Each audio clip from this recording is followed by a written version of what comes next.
Liverpool is a fighting city, and right now it just might be the home to the current British pound-for-pound number one. Tonight, Nick Ball aims to defend his version of the Featherweight World title against former Super Bantamweight champion TJ Doheny, with the performance barometer of Noya Inoue looming over the fight. The supporting cast is incredibly competitive too, as we're set for a cracker on Merseyside. This is Fight Night Live on talkSPORT. It's been a hard day's night. In a fighting city, March 15th, the glory days are very much returning to Liverpool. From right here, Liverpool, Nick the Red King Ball! Back in the opposite direction, there's a big left hand from Ball, far side of the ring, just caught low with his guard down and dumped him hard onto his backside. Good to be back fighting in Liverpool, yeah, where boxing should be. Come fight night, I'll be thriving off the crowd, even though it'll be hostile against me. That's what I feed off. And here comes the next salvo. The whole crowd rises with Nicky Ball. Pouring on the pressure. Rios is out of the ring. Exciting time, so made up to be headlining again in my home city. It's perfect boxing, that is. He's boxing at long range with the jab to set up the power shots that follow. Excellent. Brilliant performance from Nick Ball. Yes, the same. Yes! Nicky Ball has retained his world title here in Liverpool. That's why I'm world champion, because that's what you've got to do. Doing whatever it takes to get the job done. Welcome to Liverpool and the M&S Bank Arena for Fight Night Live here on talkSPORT. Nick Ball versus TJ Doheny for the WBA Featherweight Championship of the World. I'm Adam Catterall. Pleasure as always to be in your company. We are live on talkSPORT, bringing you some epic clashes in various weight divisions, and we're also live on the talkSPORT Boxing YouTube channel. So if you want to watch us live from Liverpool tonight, you're more than welcome to come and join us. Alongside me, as always, the one and only Mr. Gareth A. Davies. We are set for an absolute cracking night of action this evening. Absolutely. Well, obviously the main event, Nick Ball, a throwback fighter, his chance to benchmark himself against Noya Inoue, who stopped TJ Doheny in 7 rounds last year, and he's got the opportunity tonight to project himself in the featherweight division, a division I believe that he could become undisputed champion in. A brilliant year last year, not just in Liverpool, not just in the UK, but globally, Adam. 3 brilliant victories, a draw against Ray Vargas. All the Riyadh season judges got it wrong, I'm afraid. He won that fight, and then he had the best win of the year against Ray Ford, and then a win here against Ronnie Rios. He marches on. The Ray Ford fight was a tighter fight maybe than the Vargas fight, to be fair, wasn't it? It was a brilliant fight, and he was in the running for Fighter Globally of the Year, in my view.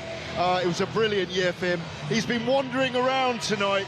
When I went off for my steak pie just now, as you do up here in the north, and you'll thank me for doing it, he was having selfies with fans and sitting ringside just now with Frank Warren as this fight in front of us was going on. It's all about Nick Ball. No, absolutely. If I could bring in Spencer Oliver, who is on our core commentary team this evening. Spencer, we had a chat about this gentleman last night, and obviously Great Britain right now, when we're talking about male world champions, we've got Daniel Dubois and we've got Nick Ball. Is Nick Ball the pound-for-pound British number one right now? Well, listen, that's the argument, is it? Is it Nick Ball or is it Daniel Dubois? And I think that, you know, a lot of people would say Nick Ball. The run that he's had in the last 12 months or so has been quite incredible. You know, that all-action style, fight with your heart on your sleeve, they love that. You know, he's a fan favourite up here in Liverpool. His popularity is growing incredibly. As you can see here, look, 10,000 strong crowd here in the M&S Bank Arena, and they're all for Nick Ball. Well, we've got an action-packed night, as well as Nick Ball obviously defending his world title. We are going to be bringing you the action of Andrew Cain against Charlie Edwards, a fight with a little bit of needle in there. Looking forward to that in the bantamweight division. Jack Turner, a boy that is a very hot prospect here in Liverpool, taking on former European champion Ryan Farag, and then we'll have the main event, Nick Ball and TJ Doheny going at it. A little bit of an upset in a fight that has just happened before we came to air, Ian Baluta has beaten Bradley Strand. It was a very, very, very tight fight, Spence, and it wasn't up until the 9th round where Brad Strand did touch down. If we're dead honest about it, there was a coming together of the feet which Marcus McDonald didn't spot. He gave the count. That obviously then was scored as a 10-8 round in favour of Ian Baluta, and it swayed the fight in his favour on a split decision. Yeah, listen, it was always going to be one of those fights, a very tough, very close fights, and that's exactly what we got there. But we know what Baluta's all about. He's tough, he's rough, he drew with Dennis McCann before losing to McCann in the rematch, but he's a tough guy, he brings it. This was a step up in class here for Brad Strand, and he just fell short. On our commentary team this evening, Adam Smith's going to be calling you through all of these fights. Listen, my man, I know that you are obviously in love with the football team from these parts, but how much do you love calling the fights in this fantastic city? It's a fabulous place, both for football and for boxing, and what a weekend we have in store with the Carabao Cup final tomorrow. Everyone will be piling down to London, but tonight, absolutely brilliant. And like Gareth, I was out amongst the fans earlier, and there's just one name on their mind. It's Ball, it's Nick Ball, it's the Wrecking Ball. They absolutely love him, and they get behind their own in this city. It's a special place, Adam. Absolutely. Adam's going to be on the commentary duty tonight with Spencer Oliver. Before we get to our first fight, which will be across the talkSPORT network of Andrew Cain and Charlie Edwards, you'll hear a little bit of action going on in the background, so we'll keep you up to date with everything that is going on in the ring before we get to the main commentary of that fight. I think it's only fair, Gareth, that we get across everything that's been going on in the world of boxing, because it's not like it's been quiet, has it, over the last week or so? Absolutely. There is obviously the Chris Eubank, Conor Benn, Piers Morgan show. I think we've seen enough of that, to be honest. I think it was overhyped, over-egged, if I can call it that. But for me, all the resonance right now, we spoke about it on last week's show, Turki Al-Sheikh, Dana White, the promoters here, Frank Warren sitting across from us tonight with George Warren, and it's a lot of movement in the heavyweight division, pull-outs, fights being made, and I'm fascinated, and I've been digging around for the last 12 days in what's actually going to happen in the heavyweight division. Notably, Joseph Parker could be installed as the WBO champion if Alexander Usyk doesn't face him very soon, in 28 days. Well, let's start there then, shall we? Because that, I suppose, is the biggest news in the heavyweight division. For those that missed it a little earlier on this week, the WBO did order the fight between the current champion Alexander Usyk against their interim champion in Joseph Parker. The noise that came out of the WBO is that we want to show our commitment to one champion per division and all this, which I thought was a little bit rich, seeing as that they've had an interim title belt since September of 2022, and it's been contested 4 or 5 times during that period. However, by the by, we are there. They've ordered this fight, and whether we get there or don't, I like the noise that has come off the back of it with the fight fans, Gareth, because for me, Joseph Parker has absolutely earned his right to call his shots at the king of the division. The king of the division is Alexander Usyk, and he deserves his right to have a shot at him based on meritocracy and the work that he's put in recently. Yeah, it's very, very well made, those points. I mean, I started working on Joseph Parker 2 days after we came back from Riyadh on February the 22nd, when he knocked out Big Martin Bakole, an 11th hour, 48-hour notice opponent. And speaking to Joe, speaking to Andy Lee, speaking to Spencer Brown, the main people that control his career, Spencer Brown being the manager of him, and also Tyson Fury, they believe he deserved a title fight next. Gustavo Olivieri, for all the president of the WBO, for all that we complain about the rankings, for example, at the moment in the WBO, Justice Hooney 1, Mo Zitauma 2, Fabio Wardley 3, Zhilei Zhang 4. I'm sorry, that makes a mockery of world heavyweight rankings right now. Alexander Usyk is the champion for 27 more days, but Joseph Parker will be installed. Now, talking to people in the background, there's a double axis going on right now, and it involves a man across from us, Frank Warren, as well. Can I just ask you something on that, what you've just said? Yeah. Because the way that you were wording that then insinuates that you believe that Alexander Usyk is going to give up that belt and therefore Joseph Parker will be upgraded from interim champion? My understanding is that he may do that, but he may choose Joseph Parker. He's got the option to choose Joseph Parker over Daniel Dubois as well. That's the option it gives him. And there are talks going on, I understand, for that dual axis that I'm talking about. So what you have to look at in the heavyweight division right now, Usyk versus Dubois definitely sells in the UK in a big stadium, in a really big way. It's set up because of that uncanny low blow or not low blow in Poland. It was only a year and a half ago, by the way, or 2 years ago we were there doing that, on one of the best fight weeks we've ever had. Now, if Usyk does fight Dubois, where does that leave Parker? And in my view, and I think you might have said it a week ago, even though Anthony Joshua is coming off a loss, I would watch Joseph Parker against Anthony Joshua. But it's not the right fight to make. It's not the right fight to make, but do you put Agit Kabayel then in with Joseph Parker to contest the WBA? Because at the moment, he's the interim for the WBC title. Right. Let me just pick the bones out of that, because I know that you've got far more to get through in this heavyweight division. Let's be dead honest about that.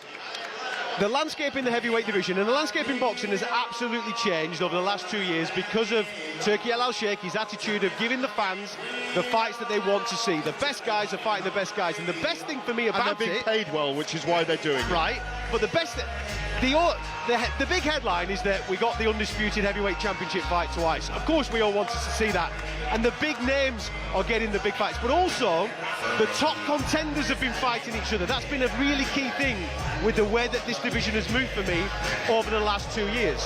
If we're really honest, all of us here, if we take politics out of this conversation, the two guys that absolutely have now earned their stripes in this division for a shot at versions of titles are Agit Kabayel and Joseph Parker. They are the two guys. I agree with you. Now, and Daniel slid down the snake by being ill, and he goes down to position beneath them. Well, you can make that case. You can, of course you can, but Daniel Dubois is the belt holder with the IBF, okay? Yeah. I don't think that you can come out of a fight, whether you're ill, injured, whatever it may be, that was scheduled for one fighter, that fighter to go ahead and fight, and then that fighter that fought be penalised and not be fighting for a world title next. Joseph Parker's next fight is for the world title, and if it is the shot at the top king, as in Alexander Usyk, then for me you go and make Daniel Dubois versus Agit Kabayel next, with the winners coming together later or the other way around. Because right now we know what Agit Kabayel did in Riyadh on February 22nd against Zhili Zhang. He proved, and what he's done in his last 3 fights, frankly, to prove that he belongs at number 4 in the world, and even number 3 if you take Tyson Fury out of the equation right now as retired. Ditto Joseph Parker for the job he did on Bacoli, taking that fight on 48 hours notice. Before we get stuck into the other ramifications that could obviously come through this, and you mentioned Anthony Joshua's name, do you believe we get Alexander Usyk, Joseph Parker? I'd like to believe that, but I think it'll end up with Dubois, and I think it'll happen in the UK in a big stadium. If Parker... Is that good? We've seen, with all due respect, I was in Poland with you, and I know that people have made a big thing out of this low blow, whether it was or whether it wasn't. I saw Daniel Dubois that night comprehensively outboxed by Alexander Usyk. Right now, I don't need to see that again.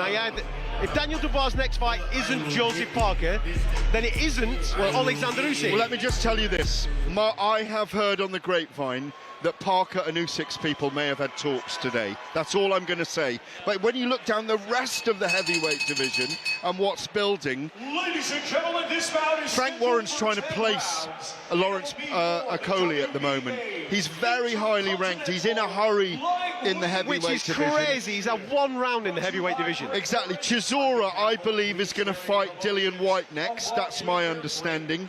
And wait for this. Do you have a timeline on that? Because Dillian's obviously come out of his fight with Joe Joyce. He's going to repair his finger, and the 2 old boys are going to go at it at the O2 Arena on the undercard of a Riyadh season card. They're going to be paid for it. It might be both of their last fight. Fabio Wardley, by the way, I'm hearing, could be at Ipswich Town, Portman Road, isn't it? Against a big-name American soon. I can't say the name. No, you can't either, Adam. You can't say the name either, Adam. But he's in for a big fight soon.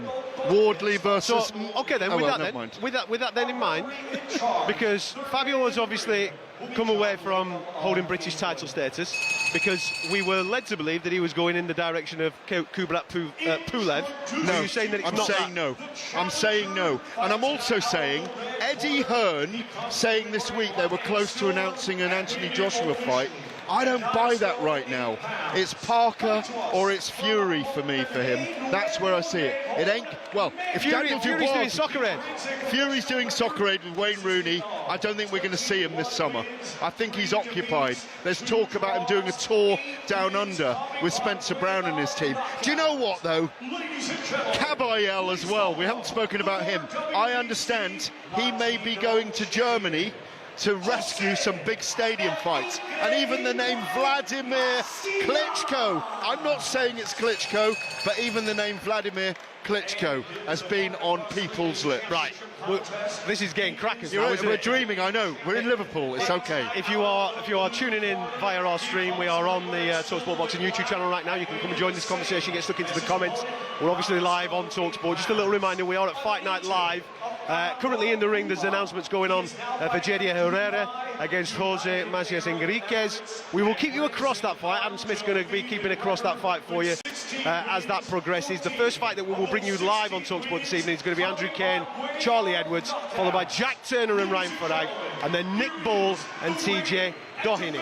At this point, I think it's only fair that I bring in Spencer Oliver here because of everything that Gareth A. Davies has just fired out like a splatter gun all over the place.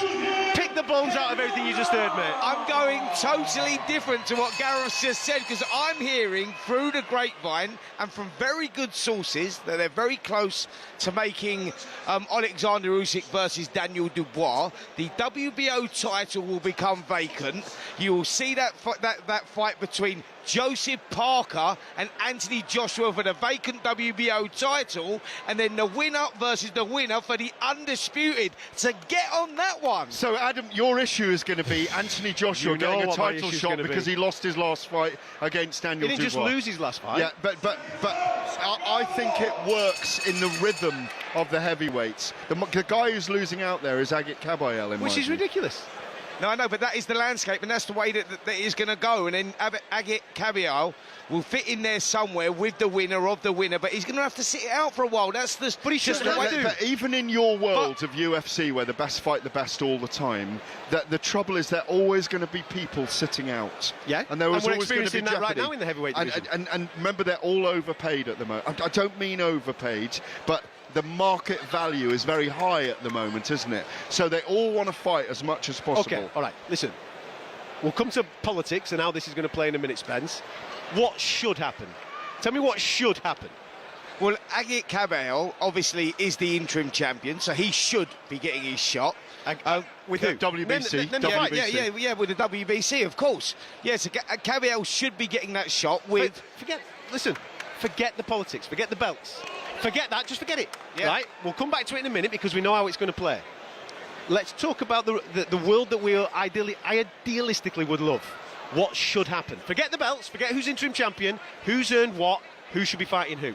Kabayel has earned his shot, of course. With Parker. Of course he has, yeah. No, not with Parker. Let him speak. No, Kabayel has earned his shot with Alexander Usyk. He's gone through there, he's gone under the radar, no one's even talks about him, and you know, he's been pulling off upset after upset, and he deserves his shot. But there's a few people that deserve the shot right now. That's where we're at. Make me the fight. That's where we're at with it. Listen, you know, let's be dead honest.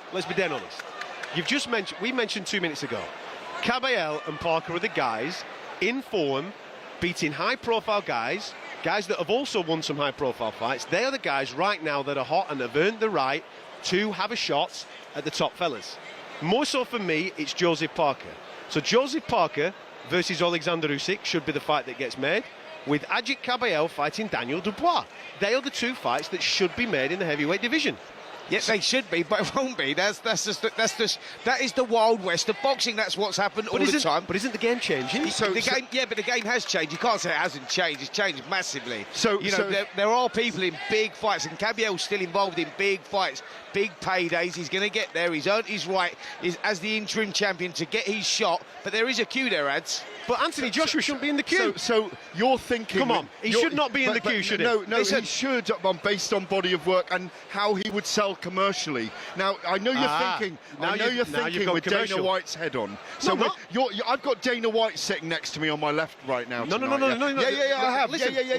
Listen for a second. No, you're not. Not at all, because in my opinion, I've got many criticisms about the Dana White commercial aspect of the heavyweight division. Let's go there. Because that's all wrong.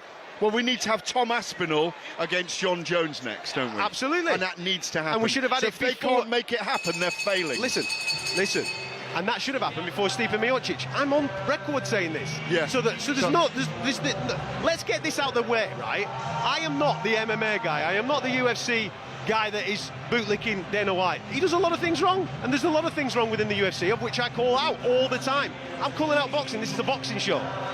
We've just established that we're now living in a time of meritocracy, hopefully, where Parker should be fighting Usyk, Cabiel should be fighting Daniel Dubois, and Anthony Joshua, if he is still a top contender, should be fighting one of the other top contenders. But also, you can make a case for Cabiel having beaten Zhilei Zhang, Arslan Bekmambetov and Frank Sanchez, not in that order, that he should be the right guy to fight Alexander Usyk right now. But if that's the argument, I have no problem with that, as long as Parker fights Dubois. The reason why Dubois is most likely to fight Usyk next is commercially it works. Now, that has to be a part of the formula. The reason why Parker and Usyk only probably works in Riyadh season is commercial. The reason why Parker and Joshua works is because it's commercial. It's always going to be commercial. This is a sport, but it is a business, and we must never forget that. Just because something's always been a certain way doesn't mean it's the right way of doing things. It's always been a business. That's what... It makes money. Yeah, it's there to make money. And when Turki Al Sheikh's gone, if he ever goes, they need to make business again. And this will always happen. You'll throw the cats in the air and they will always land. I don't disagree with some of the things you're saying. I'm just saying the way it works. Give me some of the names that you've got down on your list here and how this is going to shake out for them. Because you've mentioned the likes of the Lawrence Okolis, the Fabio Wardleys of this world. There's another name, Fabio Wardley, who's also in hot form right now. No, he'll be at Ipswich soon against a big American name. I'm not guaranteeing you that, but that's what I'm hearing. So he's fighting Deontay Wilder? I can't say because I'm not allowed to. I am. It will be announced. I don't care. Is he fighting Deontay Wilder? I don't know the answer. I'm just asking you a question. Or nay, Mr. Catterall. Okay. There you go. Get excited, kids. But Lawrence Okolie, Cabiel, I love that fight. Lawrence Okolie, if Frank wants to throw him in the mix, ranked as he is, at number 5 in the WBO. And where is he? He's highly ranked. He's there, number 1. Number 1. Can I just throw in there? WBC. Guys, can I just throw in there as well, by the way? Didn't we hear Fabio Wardley was going to be boxing for the WBA regular belt against Kubrat Pulev? That's pulled. In my understanding is that's been pulled. Where did you hear that? Well, as I said, I'm not going to reveal my sources live on radio. What else you got? Anything else in there? Chisora and White, have I told you? What about Moses Itauma? Yes. We need to talk about him because Frank said on talkSPORT on Thursday with you, Spence, with Jordan and with White and Adi Oladipo that he was going to reveal later in the day who it is. We understand it could be a Romanian heavyweight, an Albanian rather, heavyweight with a big following who's in his 30s with loads of knockouts. Work it out for yourself. I like the way that you did that. Very similar to the way that you did the Wilder thing. Very good. I like that. Just to be ambiguous, throw it up in the sky and let everybody make their assessment. You're not right with Wilder, by the way. Listen, one thing that we can... Don't go backtracking now. No, listen, you're not right with Wilder. I'm going to give you a fact. Okay. So keep guessing. Jared Anderson. I'm not saying... Right then, thanks. Anyway, one thing that we can all agree on. The heavyweight division is alive and well. It's exciting. Because there's guys out there that Riyadh season has been really good for. They've provided opportunity, they've stepped up, they've done their thing, and now we are legitimately talking about these people being in the mix for the top fights, the likes of the Ajit Cabiels, and I think Riyadh season has been absolutely fantastic for him. It's also been fantastic for some other fighters as well. Fans are excited about the heavyweight division. They want to see the fights, that are owed and earned get made. That's what they want. That's what they want to see. Yeah, and as I poo-pooed the sanctioning body ranking system, I think Ring Magazine have got it right now. And remember, they have the champion and then 10 other fighters. Alexander Usyk at the top, Fury #1 if we don't believe he's retired. I don't think he is. Dubois 2, Parker 3, Kabayel 4. They got it right. Joshua 5, who moved ahead of Bakoli and Zhile Zhang after they were beaten. Philip Hrgovic 8, Fabio Wardley 9, Efe Ajagba 10. Nothing wrong with that. Ajagba and Bakoli going to fight in May, I understand, in Riyadh season, by the way, and I'm going to reveal this on the undercard of Canelo and William Skull, so it just adds to that card. Where do you go, Adam, on May the 2nd? On May the 2nd, I think. Do you go to New York, Times Square? Do we go to Jimmy's Corner and have a few sherbets and then head down to the 2,000 bleacher seats on Times Square? Or do we go to Riyadh season for Canelo and Skull, Bakoli and Ajagba? I watch Noya Nue. I think there's an event on a Sunday as well, isn't there? Is there? I think there's a Sunday event now as well. It's unbelievable. It's a Nui on the Sunday. Listen, that's who I go and watch. Tic-tac-toe. With all listen, this all kind of lends in nicely to the TKO conversation, because we've seen. You got your Dana White head on again or not? No, I've got my boxing head on. Turki Al-Sheikh has partnered up with Dana White and Nick Khan of TKO, and they are entering the boxing space.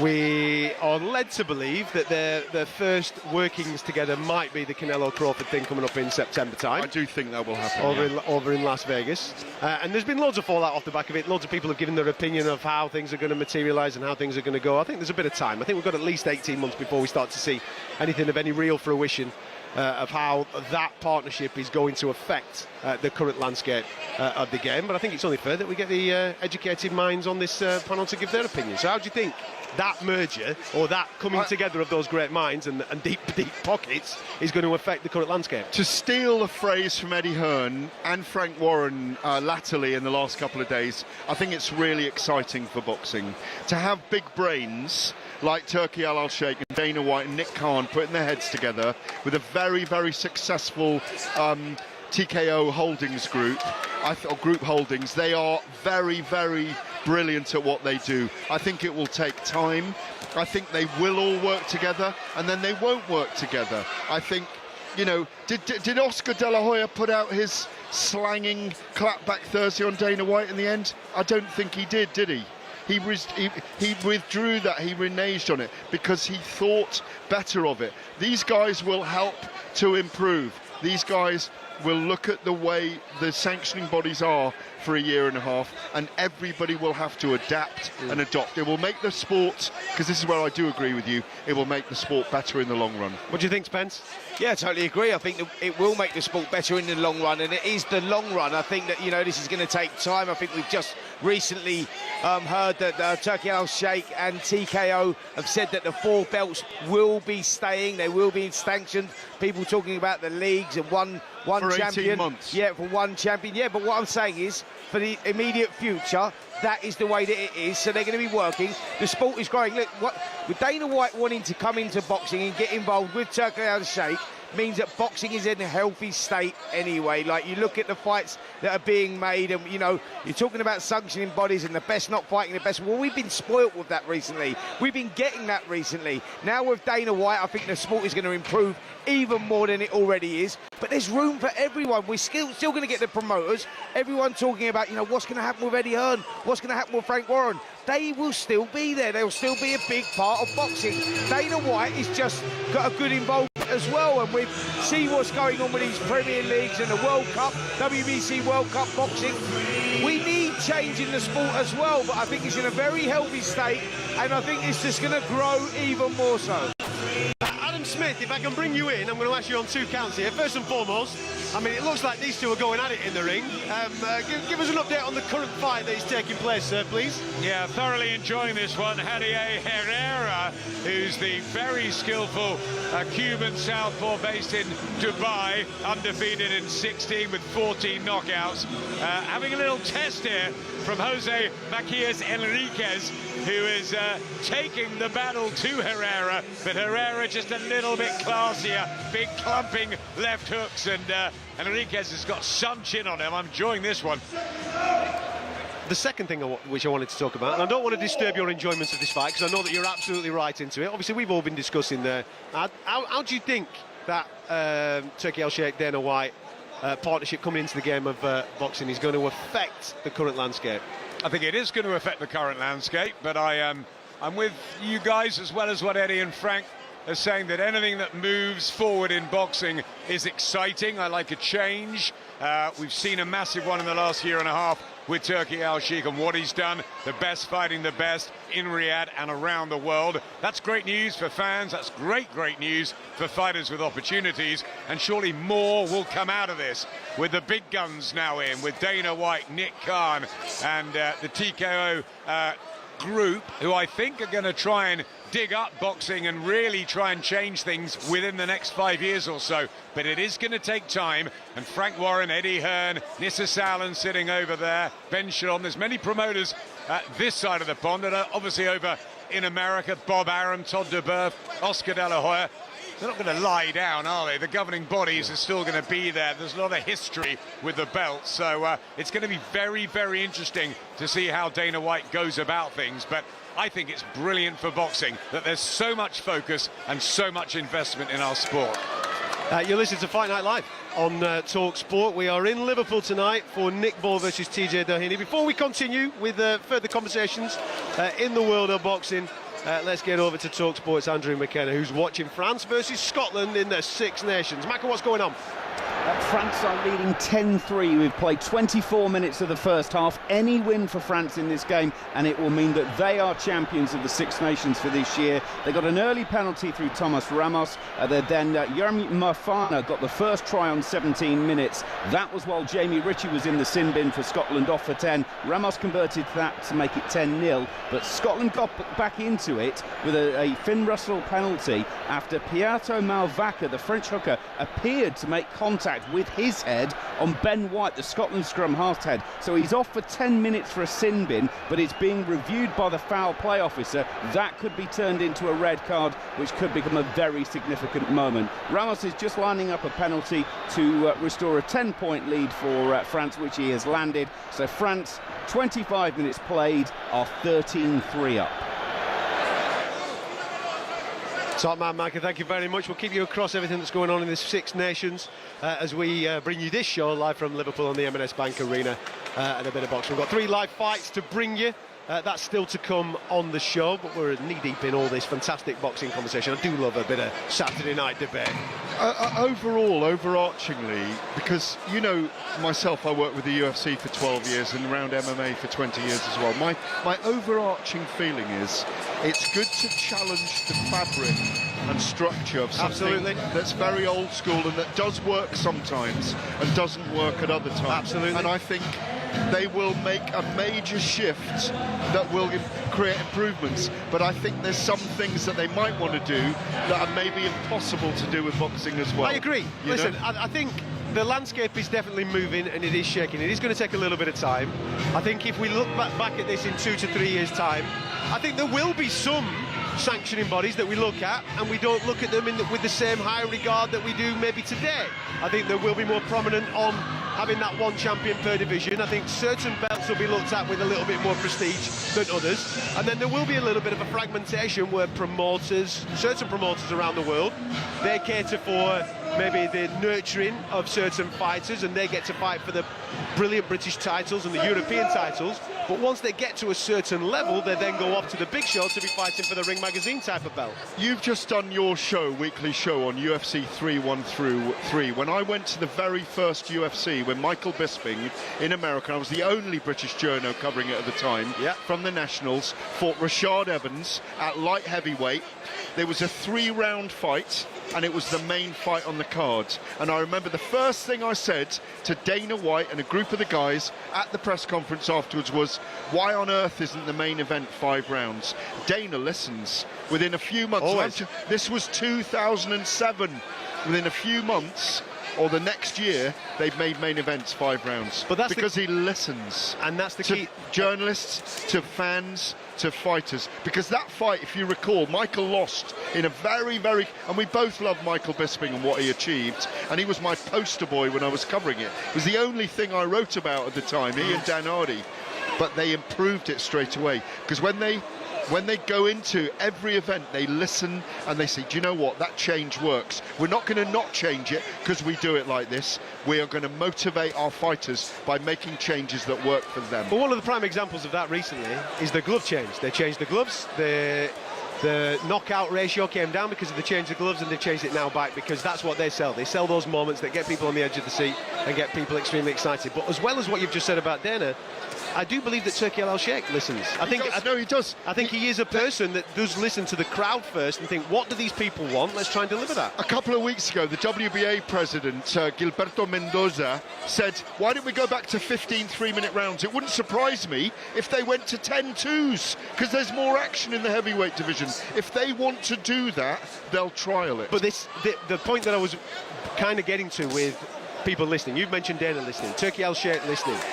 This leads me on nicely, actually, to talking about what got ordered this week with the WBO, because I want to throw this to everybody here. Are we going to get to a stage, maybe, over the next 12 to 24 months, where those mandatory positions start to become kind of irrelevant because people are listening to the fans are kind of saying, this is what we want to see, and those fights are going to get made. For example, we've got this situation here with Parker, Usyk, maybe Dubois. Irrelevant of whether belts get dropped or whoever goes in whatever direction, if Turki Al-Sheikh wants to see a particular fight, he'll put the finance down in order to make that fight. So if he wants Parker versus Usyk, we will see it. We saw the noise this week, didn't we, in a different division, where a sanctioning body's talking about Bivol versus Benavidez. Turki Al-Sheikh comes out and says, no, that's not what I want to do. I want to do part 3 between Bivol and Beterbiev. That's what I want to do, mate. Which then opens the door for a fight that should be being made, Benavidez versus Callum Smith. That type of narrative, I think, is going to become more and more common ground in boxing, rather than people looking at sanctioning bodies and thinking, well, he's got there because he's paid his sanctioning fees and now he's got a chance. You know what I mean? Well, that's the conversation, isn't it, about the league and finding that one champion, and that's where it'll fit in. I'll tell you where that one champion could be, could I? That could be the Ring Magazine champion. Oh, absolutely. And that's where it'll be in this league. The Ring Magazine title will be up for grabs, and that keeps the 4 other sanctioning bodies in operation, but there will be some... It's a very interesting time, but I think that what we will see now is where we won't get, like the WBC, when Dillian White was 3 years waiting for that title shot against Tyson Fury, but because Tyson Fury had other obligations, or the WBC wanted him to box other people, they didn't allow the fight to happen. We won't see that anymore. That's going to go now. That's slowly going to drift away. And I think that that's down to Turki Al-Sheikh and TKO, Dana White, and what they're trying to put in here, but it's going to be a slow changing of the time. Let me add a tiny thing. In MMA, there's a thing called the unified rules, and I remember studying it and writing about it. What we need unified rules. We need unified rules where all 4 sanctioning bodies, Ring Magazine and TKO, agree together. If we have global unified rules on mandating, on interim, judging, on ranking systems, on judging, we are going in the right direction. That is key. When John McCarthy and a small group of people in MMA 30 years ago created the unified rules, they got it on the right track. That's what we probably need for boxing. That's There's no probably. We do. That's as good as a world governing body. I absolutely agree with you that every single judge that sits on ringside should be working to the same criteria in order to be able to score a fight, because then it leaves... At the moment, we leave too much ambiguity, where we hear it all the time in commentary, don't we? It's what you like. We don't need that. At the end of the day, there's your clear scoring criteria. Let's work towards that like MMA does have. Whereas if we look at all the current sanctioning bodies, go on their websites. WBA will have a certain criteria. WBC have a kind of similar, but then a little bit different. And it's the same way all the rest of them. We need to be on the same page. In my view, and I think they're talking about it behind the scenes at the moment, that if we, and I think they are talking about it because they will have thought of this because it's obvious, if Turki Al-Sheikh and Dana White sit with the sanctioning bodies and say, look, we want you to agree to these set of rules, you're going to get funded as a result, under the umbrella of Turki Al-Sheikh, TKO, we will all move forward together. Interesting times on that particular scenario. Very. One of the other big talking points this week, I don't know if you gentlemen have seen it, because I know you're incredibly busy and maybe haven't spent the time to sit down and actually watch the full thing. But Conor Benn and Chris Eubank Jr. sat down, didn't they, with Piers Morgan. It took place in your studio, there, Spencer Oliver. It absolutely did, and yeah, I had seen it, and I thought that Piers conducted himself very, very well. He put out an incredible interview. I think that Chris Eubank Jr. was brilliant as always, and he had the answers. Conor come back a little bit, you know, he got into the head of Chris a little bit as well. But, you know, it was a fantastic interview. Look, the history, the rivalry goes back 35 years with their dads, and they're their father's sons. You know, they're both very bright kids. They know exactly what they're doing. They're selling the fight amazingly. It was very, very interesting. Anyone that hasn't seen that, go on YouTube and have a look at that interview, because it really is informative and a brilliant, brilliant watch. What did you make of it? I thought Eubank owned it again. I think he's got his line. You're a drug cheat. You're lucky I'm fighting you. He's sticking to that narrative. It's a very strong top line. Conor Benn was playing the shimmy, wasn't he? Fainting for going for the blow in the studio. Very compelling watch. But for me, I just can't wait to see them fight now. I'm looking forward to the build-up. Have we got the fight or not? When they're shaking heads around here, we will have the fight. Why are you looking forward to it? Please explain. Because I think the week of the build-up will be massive drama. Chris Eubank Sr.'s talking about it more and more. Adam Smith and myself today were with the great, brilliant 60-year-old today, Michael Watson, who gave both men tremors when he fought them. We went there to see him before we came here today. It was a worry because we might get caught in the traffic, but that era is so special that I think they'll all come out of the woodwork, Adam, and we'll get generations for the fight week. I really hope so, because that era was so special, and seeing Michael today and a happy 60th, a miracle man, an inspiration. I know to Spencer, to you, to Adam, to myself, to everyone who works around boxing, because yeah, he really is unbelievable what he's been through. But 7 life-saving brain operations. Just put that in context. And he's so grateful for life. He's so humble. He's so happy. He's so appreciative. And he believes he's the people's champion, which he is. But he was a really good fighter back in the day. And when he beat Nigel Benn, that was a big shot. Benn was blowing everyone away. He was the one that you didn't really want to fight, and Eubank had such a torrid time with he him. Lost the first fight to Benn. He lost it, and he would have lost the second one. It was that close, and that's why Benn and Eubank have so much respect for Michael Watson. But I agree with you. I want to see Chris Eubank Sr. back around the fight. And look, it's not everyone's cup of tea. There's huge controversy about it, which is why we're talking about it. But for me, it's about storytelling. It's about bringing the casual fans in. And the rivalry goes back, as Spencer says, 35 years. It's a must-watch on April the 26th. I think Adam's just hit the nail on the head. The most important fan in this sport, if we want it to grow, is the casual fan, isn't it? That's absolutely the most important fan. So it's irrelevant whether I think a certain way or whatever it may be. It's what the mass think. And nostalgia does sell at the end of the day. That's what people are buying into. It's captured the public imagination. You can't say it hasn't. You know, with the controversy that Conor Benn's been through, with the 2 failed drug tests, Chris Eubank being such a huge character himself in the way that, you know, he's come back and sort of thrown Conor under the bus in these interviews. You go, it has captured the public imagination. The casual fan wants to watch this fight. It's not just your boxing fans. Whether you love it, whether you hate it, whether you think it should be going on or shouldn't be going on because of what Conor Benn has been through, whether you think he's innocent or guilty, we want to see the fight, and it will be absolutely electric. I think the week will be electric. There's no doubts about that, because of the build-up towards it. But if we're really, really honest, gentlemen, let's be dead straight about it. We're here because of nostalgia originally, and obviously the last 2.5 years, the shadow that has been put over Conor Benn has absolutely poured petrol on that fire and created more interest for that casual fan that I was just alluding to. But in reality, they are dining out on their dad's names, these two gentlemen, aren't they? They aren't their dads when we're comparing them as fighters, are they? Let's be honest about that. They're iconic figures, aren't they? Their dads are. Yeah, that's what I'm talking about. So, like, how would they not be dining out on it? How do they come out of their dad's shadows. Listen, that was a gift to them. They can both fight. They're both carving out their own careers. But when you have two famous fathers that went through the wars that they went through and had the careers that they both had, of course eyeballs are going to be on them. Chris Eubank Jr, he's been in some tough fights. He's boxed really at world class. Benn hasn't been at that level, but the controversy he's been around. The all casual that weight. All that weight. Listen, the casual fan wants to see it. It was a fantasy fight that we all thought that he's never going to get. Then 2.5 years ago, it seemed to become a reality. Then Benn fails 2 drug tests, and the fight is off, which made this fight even bigger because of the controversy on him getting his licence back and getting his name cleared. All of a sudden, this is a huge fight.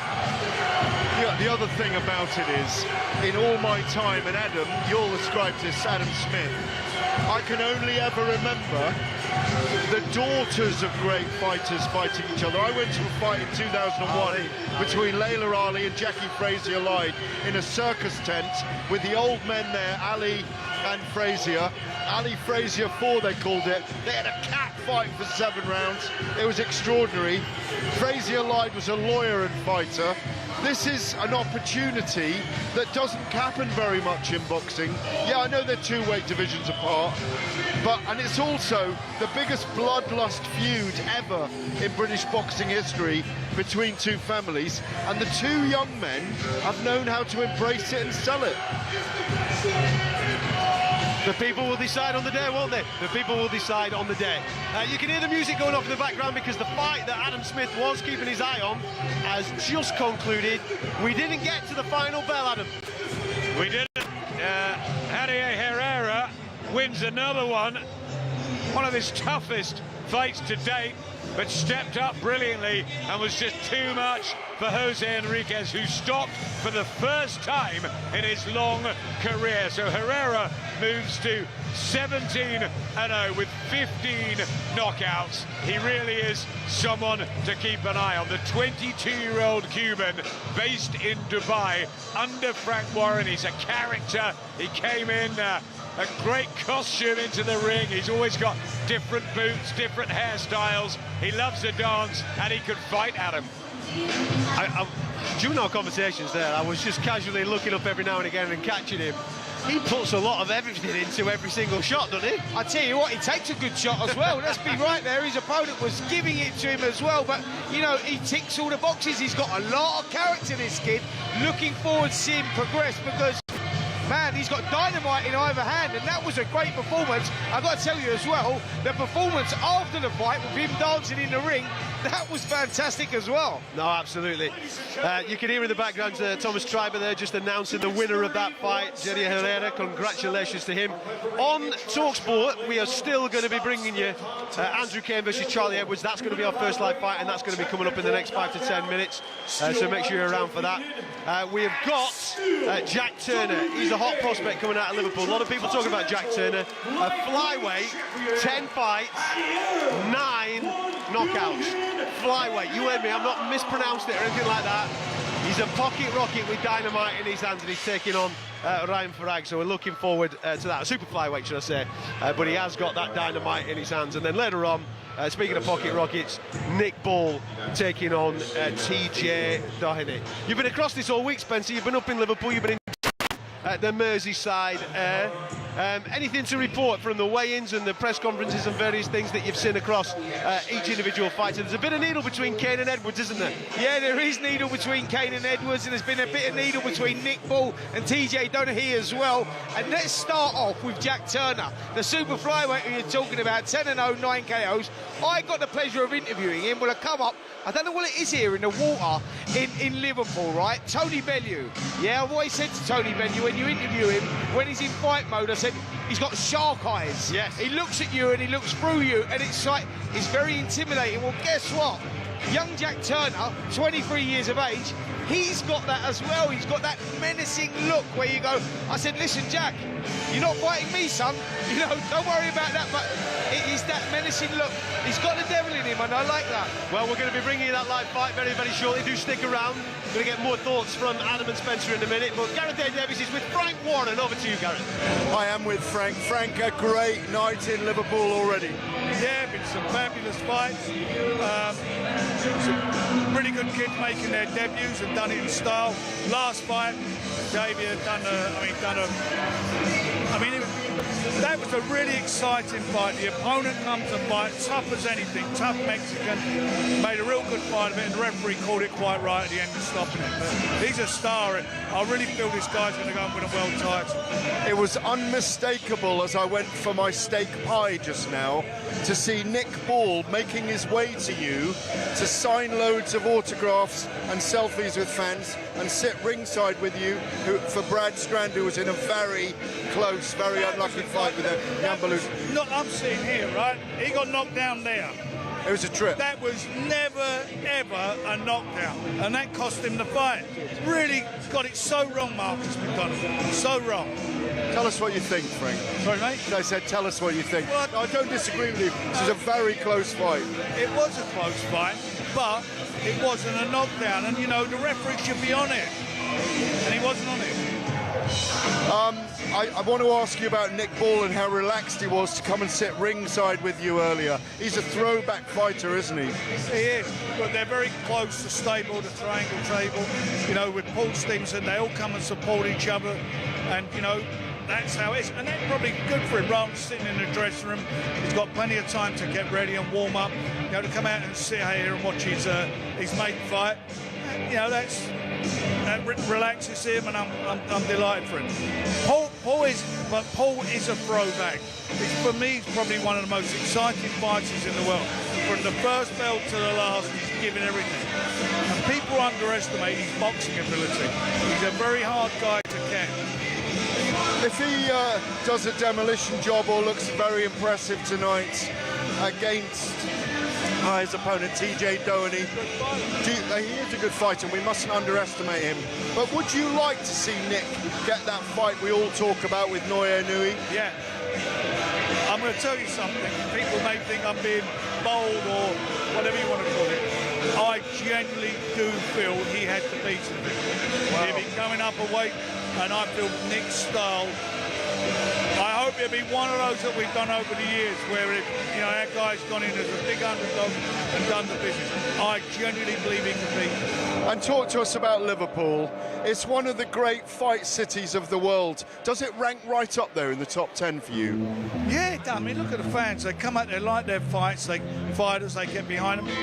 When I first started, I got my light and when I started doing border control fights, that was 1980. I signed 3 extremely good ABA champions. Stevie Johnson, the late Keith Wallace, who's a great fighter, Jimmy Duncan. Great fighters, and so I've got quite an affinity with them. You go all the way back to Jem Mace coming to Liverpool. I said you go all the way back to Jem Mace coming back to Liverpool. That was over 100 years ago. I watched him as an amateur. You've been there, done it. Look, heavyweight, we were just having a massive debate over there on the desk about the heavyweight division right now. Obviously, spanner in the works with Joseph Parker and the WBO title and Alexander Usyk this week. We are hearing rumours that you're all in talks. What will happen to Daniel Dubois and Joseph Parker in the next 4 or 5 months, in your view? Well, I think they're going to be involved in some massive fights. But with who? With opponents. I know you're not going. Listen, on Thursday, you said by the evening you'd tell us who Moses Talma was going to fight. Can you tell us now? He will be on the card. And which card? On the Manchester card. On April the 5th. Okay, that's good to know. And what's happening with Fabio Wardley? I think I know. Well, you know more than I do. We'll be announcing that next week. He's got a very, very big fight coming up. Could it be in a football ground? I hope so. I'd love to do that for him. I'd love to deliver that. Could it be an American? It could be an American. One thing for sure, it'll be somebody from this planet. Thank you very much. There you go. I suppose the bit of news there is that Moses Talma will be on that April 5th card, which is always good to know, because Moses Talma is one of the most exciting guys, isn't he? By the way, have you heard the music? I have, mate. It's just going through. Are you getting itchy? Just going through the veins. I don't know if that's Charlie in the ring or whether I should get back in the ring. That's where we're at with it, yeah. I haven't heard that for a long time. But he looks focused, doesn't he? Charlie Edwards walking in the ring here. What a fight we've got on our hands here. He's really looking forward to this one with Andrew Cain. We'll get you all introduced to this fight in a moment or two, but before we do, it's half time at the rugby. Macca's across it between France and Scotland in the Six Nations. How is it, my man? It is still all to play for in terms of the title. It is France's at the moment, but only just. They need 16-13 at the break. Yoram Mofana's try on 17 minutes, plus the boot of Thomas Ramos has kicked them there. Scotland came back well and managed to get a try through Darcy Graham just before the half-an-hour mark, taking a good inside ball from Finn Russell. Russell converted that and has kicked a penalty, and we thought Tom Jordan had scored just moments before the break, but it turned out a player had been in touch earlier on in the move, so it was wiped out. Both sides have had yellow cards in the first half. Jamie Ritchie for Scotland early on, and Petra Mavaka on 21 minutes. That is the massive talking point. He was given a yellow card and it was sent to the bunker for review as he appeared to make contact with Ben White's head in kind of an attempted headbutt motion. The foul play review officer has looked at it and said it wasn't a high degree of danger, so therefore it was only a yellow card and not a red. That could be absolutely massive as this game moves on. 40 minutes to play. France's title at the moment, but they only lead by 3, 16-13. Top man, Macca, thank you very much for that. We're in Liverpool at the M&S Bank Arena for Fight Night Live. We've got some action on its way for you in a moment or two. Nick Ball is going to be taking on TJ Doheny. That's our main event. Underneath that, we're going to introduce you to a young fighter coming through that everybody's excited for in the super flyweight division. Jack Turner taking on former champion Ryan Farag. But right now, our first fight is about to be introduced by Thomas Triber. Andrew Cain taking on Charlie Edwards. So let's get in the ring for the formalities. WBC Silver Bantamweight Championships. Brought to you by Frank Warren on behalf of Queensberry Promotions in association with Wasserman Boxing, along with their great sponsors, Riyadh Season, 32 Red, That Prize Guy, and Unibet. It is sanctioned by the British Boxing Board of Control, steward in charge Suzanne Potts, along with the World Boxing Council. President Mauricio Suleiman, supervisor Esteban Ruesca, and the Commonwealth Boxing Council, supervisor Debbie Down, timekeeper Chris O'Connor.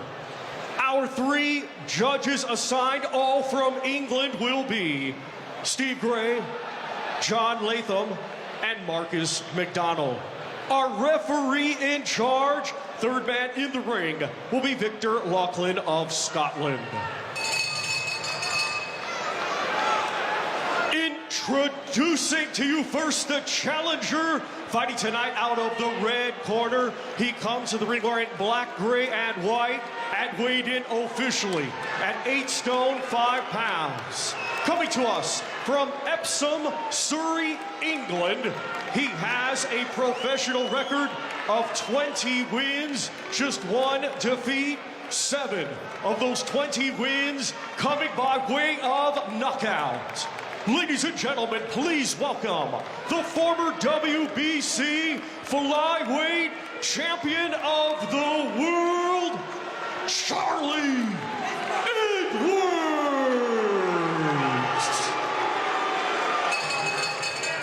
And his opponent across the ring, he is the defending champion, fighting tonight out of the blue corner. He comes to the ring wearing black with silver and weighed in the same, 8 stone 5 pounds. Hailing from right here, Liverpool, England, he has a professional record of 13 wins, just 1 defeat. 12 of those 13 wins coming by way of knockout. Ladies and gentlemen, here is the reigning and defending British and Commonwealth Bantamweight champion, Andrew Cain.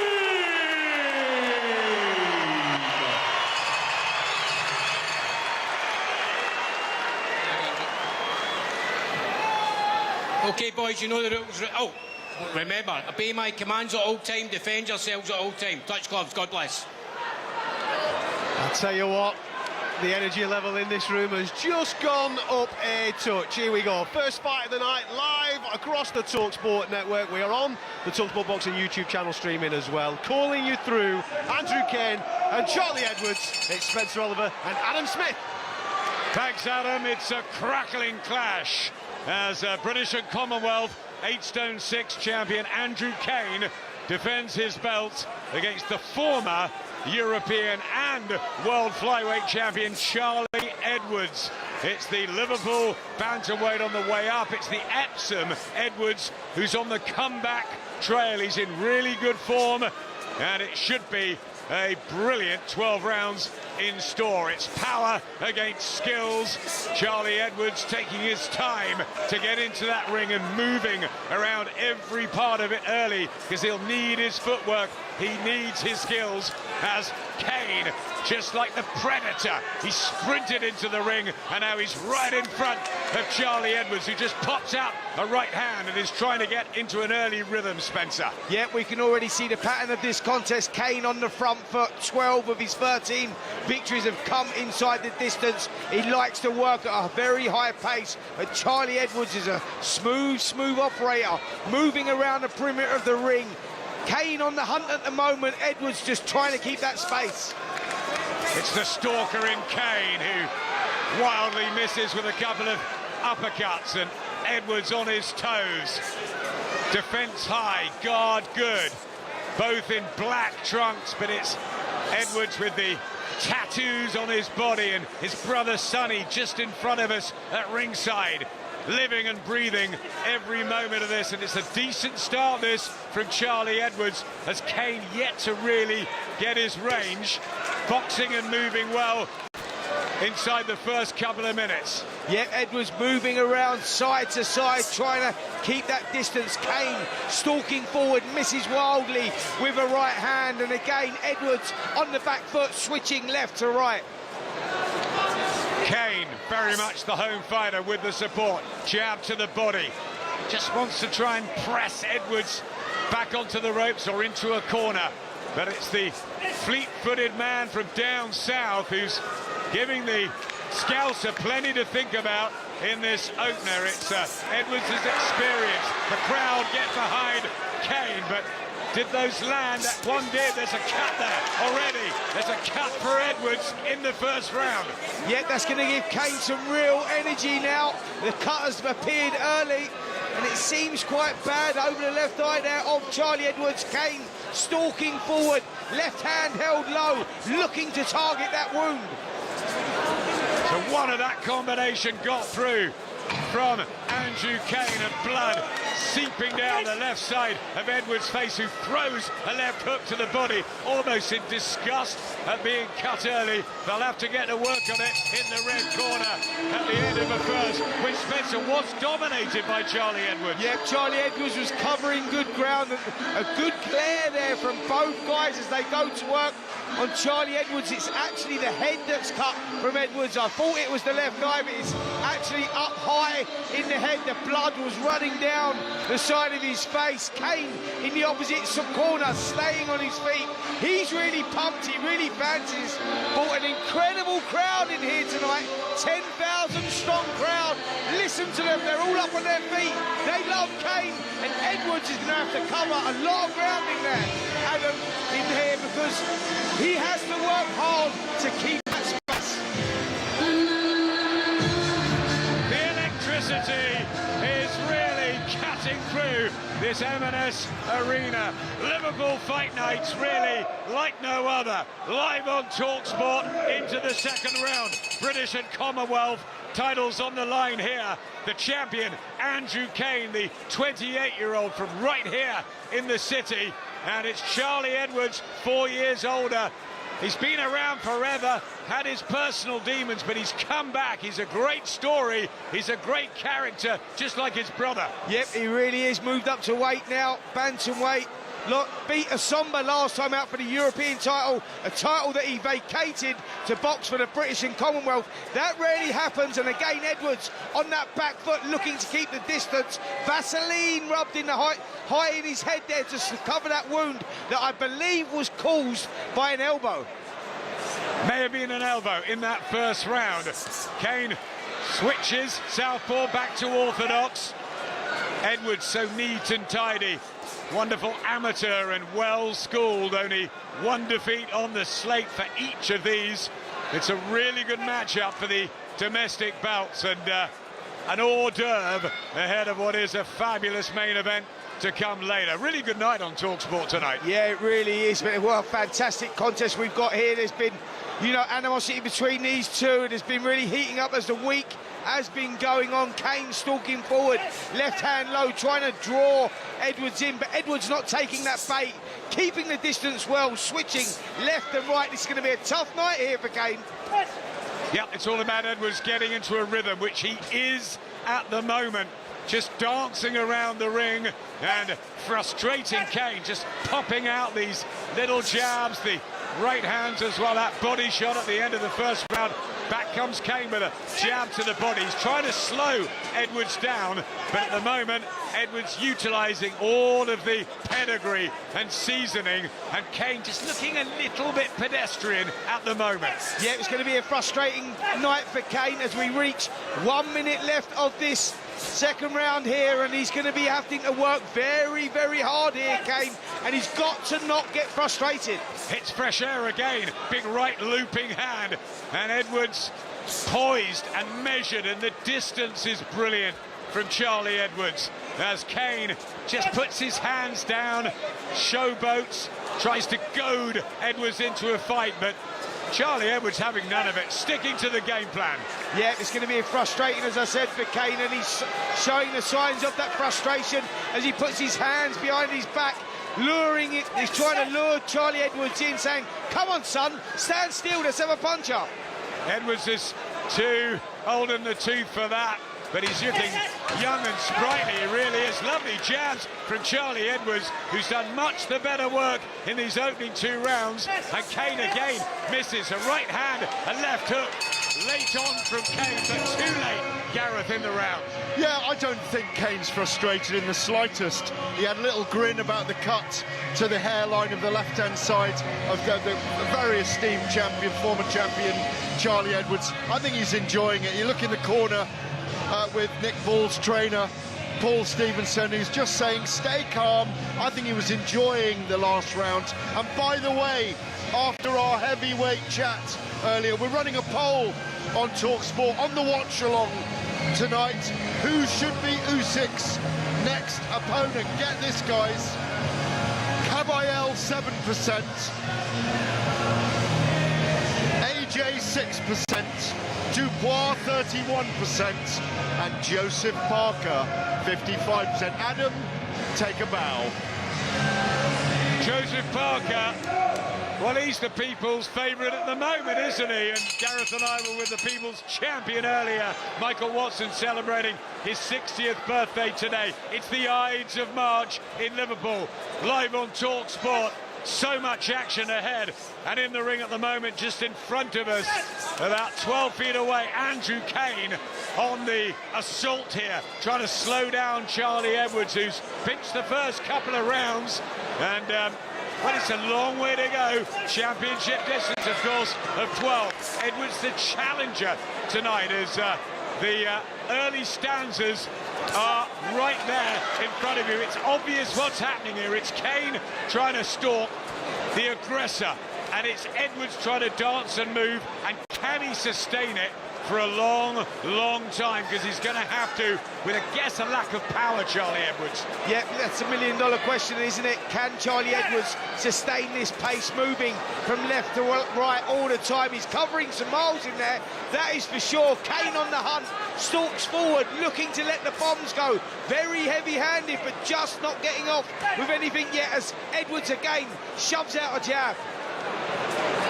12 knockouts, Andrew Cain, in a career that goes back a decade. He was a bit inactive for a while, but he's got himself going now. Just one defeat on the record to Linu Beluta, who got that big win earlier over his stablemate Brad Strand, with Nick Ball watching at ringside. They're a tight group, the Paul Stevenson guys from the Everton Red Triangle, as still he comes forward, Andrew Cain. Missing with some of these how many are scoring? Well, this is the question, isn't it? Not many are scoring as he trots forward and tries to pin Edwards down. Edwards doing a great job of manoeuvring from left to right all the time, popping out the jab, and he's not winning these rounds clearly, Edwards. I must say that. He's nicking these rounds, popping the jab, popping the right hand. It's just unfortunate for Andrew Cain. The home favourite at the moment is loading up with the shots and just missing. I disagree, actually, with Gareth. He is getting frustrated because the shots are not landing, and the fighter will be struggling with that. Yeah, so used to just blowing everyone away as he glances down at Sonny Edwards there. Andrew Cain, as if to say, it's all right, I'm in control of this. Don't worry, I'm going to get you, brother. Listen, he boxed Sonny Edwards in the national finals as an amateur, so his brother obviously wants to win that as well. You know, that's why he looked down at Sonny. He said, listen, you beat me, son, but I'm going to beat your brother. There's revenge there. The twists and turns in our marvellous sport. Right hand from Edwards was a good one. He popped that beautifully in this third round, and as Spencer said, he's just maybe nicking these because not a lot of Cain's work is landing, and the three judges at ringside will go for the scoring shots. Let's move into the blue corner. Paul Stevenson's got such a big night here with so many fighters on the card. Let's try and have a listen in to Andrew Cain and the advice. Slow down, little things tonight, little touches on the body and then come up to the outside shortly. You've got a few nice little shots together here. That's the start of something that. Start doing that more.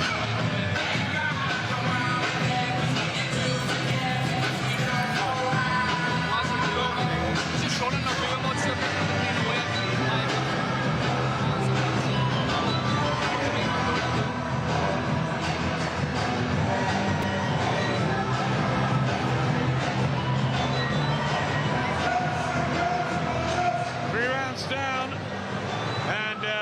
Andrew Cain with work to do, but he's straight up from that blue corner into the middle of the ring. Wants to take Charlie Edwards into uncomfortable territory. That's the game plan from Paul Stevenson, the highly respected coach here in Liverpool. He's having a real great time. They call him the teacher. And he has assembled a fantastic cast of really good young talent in this boxing city, and again he stands right in front of Charlie Edwards, who's on the back foot. Yeah, it's always going to be a tough night for Andrew Cain as he tries to cut that ring down and pin Charlie Edwards down. Edwards has that experience. He is WBC or former WBC flyweight champion, is European champion at bantamweight. The kid knows how to move, and more importantly, he knows how to stay out of distance for 12 rounds and frustrate his opponent. And he's sort of doing that here, Adam, with Andrew Cain. In and out, maybe nicking these rounds, as that's better from Cain with the left hook to the body. Ferocious, powerful, but he has to start landing and throwing combinations to slow down those legs, the skinny legs of Charlie Edwards, who's obviously run many miles in camp with Stephen Smith in his corner, the red corner alongside us, former wonderful amateur and very good professional, one of the four boxing brothers all here tonight. Good right hand there from Andrew Cain, and then follows up with another one and spins round because Edwards has moved and got away again there. Cain needs to start switching his attacks to the body and try and slow Edwards down, because at the moment Edwards doing a great job of keeping that distance, switching from left to right. Southpaw from Edwards there, and defensively very tight tonight, and just short there Cain again with his jab. Trying to get a spring to his step now, Andrew Cain.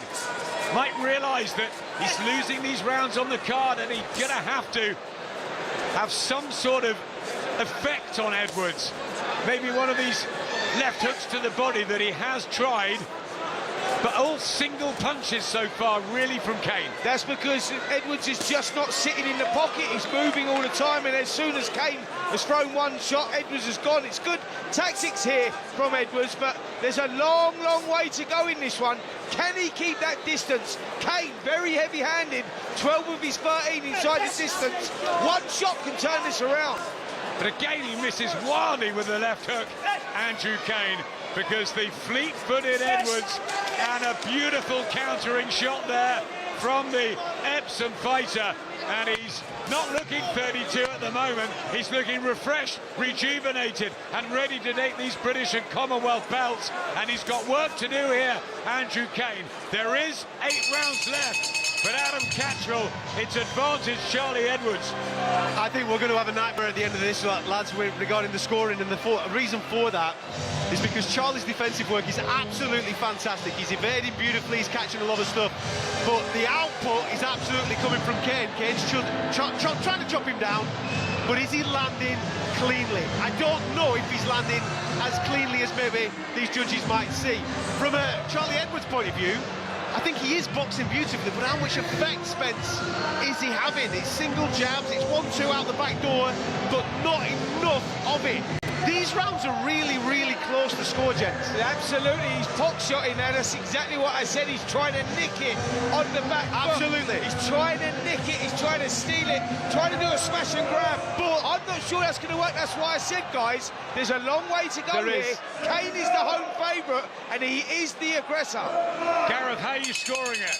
I've got Cain ahead right now. Spencer? Yep, oh, well, I've got Charlie Edwards in a comfortable lead right now. Sam? You're listening to Andrew Cain against Charlie Edwards live on talkSPORT from the M&S Bank Arena in Liverpool. Round number 5, you join us, of 12 championship rounds, remember, and we're building up to our main event, of course, which is the World Featherweight title clash between Nick Ball, one of the best fighters in Britain, no doubt, at the moment, against the Irishman based in Australia, TJ Doheny. In this one, Andrew Cain just starting to get a little bit more lively here. Right hand and a left hook. Adam thinking the rounds are close. Gareth thinking the champion is ahead. I'm seeing it to Edwards because I like his quality, but it is close. These rounds are tight. Yep, it's subjective scoring, this one for sure.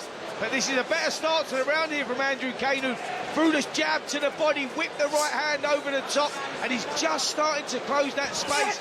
Is Edwards starting to slow just a little? Is Cain just starting to turn the screw? As I say, that doubles up on a jab. Right hand goes in as well. Excellent work now from Andrew Cain, who's began to just find his place in the ring. Good defence from Edwards, getting those gloves up, but it's continuous work. It really is. It almost looks exhausting what Charlie Edwards is doing tonight. Pot-shotting on the back foot. It's a plan that they've cooked up, Stephen Smith and the team, but he's got to do it for 12 rounds. Yep, Cain's the heavy-handed kid. They know him, and they know him very well, and he lets those shots go, and he lets them go in blistering combinations sometimes as well, and that's why Edwards is not sitting still for a second as he moves left and right again. But I tell you, Adam, starting to become a little negative in this one. Cain closing the gap. Body shots from Cain, and he's looking very lively now. Just almost like a dancing Andrew Cain, lighter on his feet, and Edwards just stops for a moment, and the backpedaling becomes a little bit more static from Edwards. Are the legs beginning to feel it? And we're only at the end of the 5th. Yep, he's definitely slowing down, Charlie Edwards. He's trying to move from left to right like he was in the first 4 rounds, but the distance now is being closed by Andrew Cain, who stalks forward, hands held high, slipping from side to side, looking to get in range to land those big shots. Just lets go with a right hand there, and the 1-2. Listen to the crowd, they love it when he crosses this gap. Well, it's been a shift here. This is an Andrew Cain round, no doubt about that. Edwards more circumspect, more worried, I think. He'll go back to his corner, and Stephen Smith will need to just readdress and reassure as they dance around the ring. Charlie Edwards puts his hand aloft. He believes he's doing enough. There's a lot of kidology going on. Listen, Andrew Cain done the same thing. That's the frustration setting in. He moved on the back foot, started moving around the ring, the opposite side of the ring, actually, to Charlie Edwards. Said, come on, mate, let's have a fight. This is what the 10,000 strong paying customers here in the M&S Bank Arena in Liverpool have come to see a fight. And Charlie Edwards at the moment, although nicking the rounds, Adam, on my scorecard anyway, big round for Cain in that one, and he will take a lot of confidence from that. Meanwhile, on the the screens, Nick Ball backstage watching his stablemate Andrew Cain, and TJ Doheny putting on these very long white socks, almost like an old-fashioned fighter. Do you remember Trevor Barbeck? I do. When he got knocked out by Mike Tyson way back in 1986. The long socks, that's where I remember them. No socks in the ring tonight. The black boots of Andrew Cain and the white dancing feet so far of Charlie Edwards. Yep, it's how you like it, whether you like the aggressor or the back foot pot shotter. He's punched well at times, Charlie Edwards. He's moved brilliantly, but Andrew Cain closing the gap in the ring, and you feel there is a change. Yeah, big left hook went in there from Cain. You heard that thud on the side of the head there of Edwards, who continues to move, hands held high from side to side, left and right. A little trot forward there from Andrew Cain as he starts to grow in confidence. Is he sensing that he's closing the gap? Is he sensing that he's getting him? 1-2 goes in again there from Cain.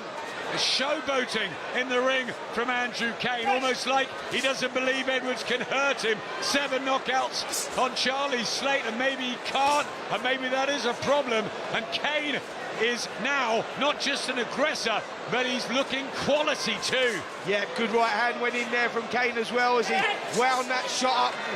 Edwards tries to come back from 1-2, but Cain takes control again with the jab to the body, and this is another good round here from the champion. Big broad shoulders of Andrew Cain, the natural bantamweight. Edwards has come up through the weights. That might start to become a problem as well for the challenger, who's boxed well in that first third, but it's not where you win fights. There's a whole another half of this to go beyond this round. This the 6th, 1:15 to go in this one. You're watching it on YouTube, on talkSPORT. You're listening live on talkSPORT Radio. And the atmosphere now, you can hear it. Yeah, that's what I'm saying. The crowd are now starting to boo. I said they're paying customers. They want to see a fight. Edwards is becoming very, very negative. Cain looks a little frustrated, but he's sticking to the game plan. Hands held low from Cain, trying to draw Edwards in. The crowd are booing here. Not down to Cain, but down to Edwards on his negative performance. Absolutely, the crowd don't want to. They want to see a fight, and they want their guy. So everything's on the shoulders of Charlie Edwards here. Can he stick to this carefully laid game plan? Still moving, but he's more centre ring now, Spencer. Yep, he is. And left hook lands there from Cain again. The worthwhile shots have landed from Cain as he just misses wildly with a right there as well. And Edwards still circling, still trying to stay out of trouble. Can he continue doing that? 10-second clacker goes. Good jab to the body from Cain, who's beginning to show his strength.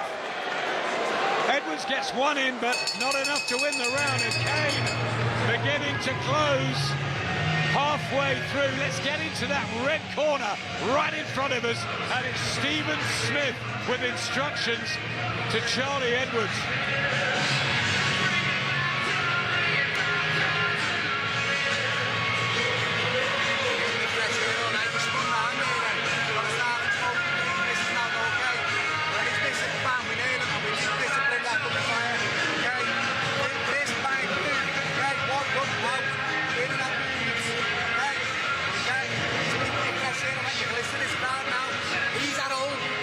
Liverpool, he's got to let this crowd see some. They're all getting on his back. He's hating this. He'll get desperate, he'll lunge in, he exposes them. He comes outside and check, look, he nailed a bit, okay. First minute touches, then he's coming. Them little backhands. Sonny Edwards with a bit of advice in there too. Stephen Smith just saying, look, he's a scouser. The fans are with him. You've got to take this title. Got to flash a Carl Frampton's card. He's got Andrew Cain in front by 2. It's the halfway mark here between Cain and Edwards. Very subjective first 4 rounds, but Edwards certainly had good quality as he was moving and boxing, but Cain has come right back at him. Yep, he certainly has. Is it quality over quantity? Who knows? Very subjective, those first 4 rounds, but I can tell you the last 2 rounds were in Andrew Cain's favour. He's the kid on the hunt. He's the one looking for the big shots, and Edwards again starts on the back foot. The crowd not liking this one. A little trot forward again from Andrew Cain. He really wants this to be a fight. He wants to get it on, but Edwards not willing. The titles he won when he stopped Ashley Lane. Andrew Cain, he's on the winning run after that one defeat, and Edwards back on the run here around the ring, just trying to again confuse and befuddle Cain, but he's not throwing enough here, Charlie Edwards, and Cain just believes he can walk through him. Well, it's the strength of Cain, isn't it? I mean, he's doing a good job here, Cain, because, you know, he's not letting his frustration get to him. He's got a kid here that has probably done a marathon in there. If I'm totally honest, they must have covered some miles. And listen, just listen to the crowd. They are really not appreciating this. Less punches coming from Edwards, and Cain stalking forward. Left hand goes, throws a 1-2. That lands. Combination from Andrew Cain, who's looking very, very strong here. Edwards' one defeat was by stoppage in the latter rounds. And he just again goads Sonny Edwards as if to say, why doesn't your brother want to fight? Because I want to, and the crowd wants it, and he's not engaging. Yep, he smiled at Sonny Edwards there, shook his head and said, listen, mate, what's going on here? You know, he's meant to be boxing for the British and Commonwealth, British and Commonwealth titles. He's given up his European title and he's not doing anything. That was better from Edwards, but few and far between. He's been very negative, whipping a left hook to the body.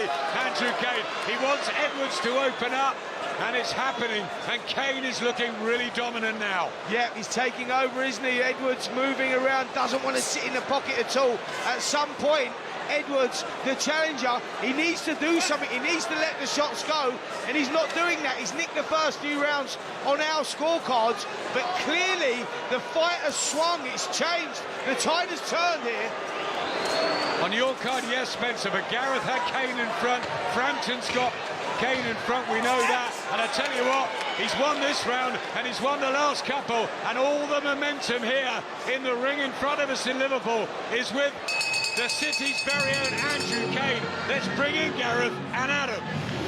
Yeah, listen, I agree with the boys there that it has swung in the favour of Andrew Cain. He's ahead of the fight now, and it's all down really to Charlie Edwards, who's still on the road runner, but he's not throwing any shots. You've got to land clean in order to win rounds, and he's just not doing it.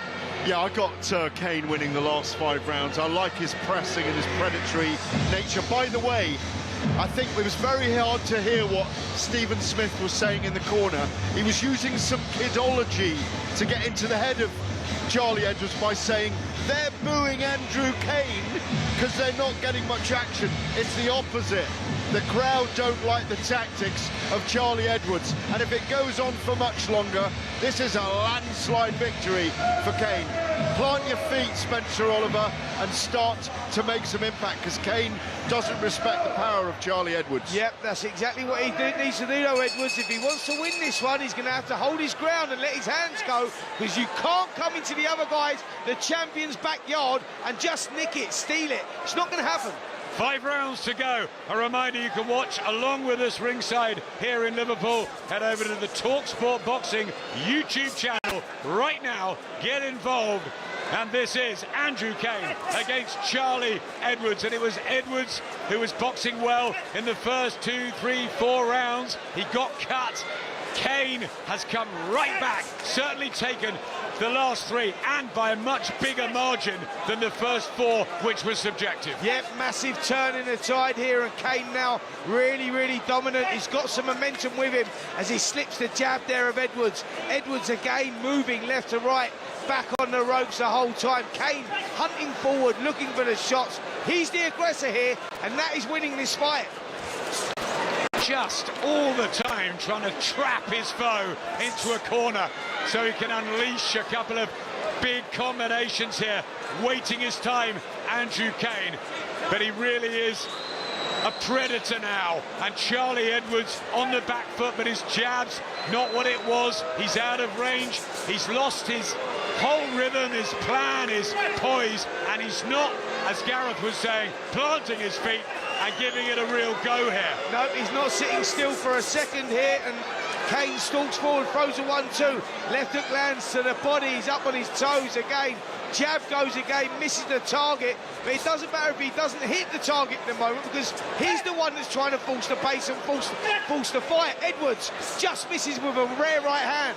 I mean, Charlie's got two of the most experienced people in boxing in his corner, in his brother Sonny and trainer Stephen. Should they be thinking about trying to change it here and let Edwards come to him and just roll the dice a bit? Well, he has to change it, that's the point, because the momentum is clearly with Cain, who again throws the right hand, just misses with a left uppercut.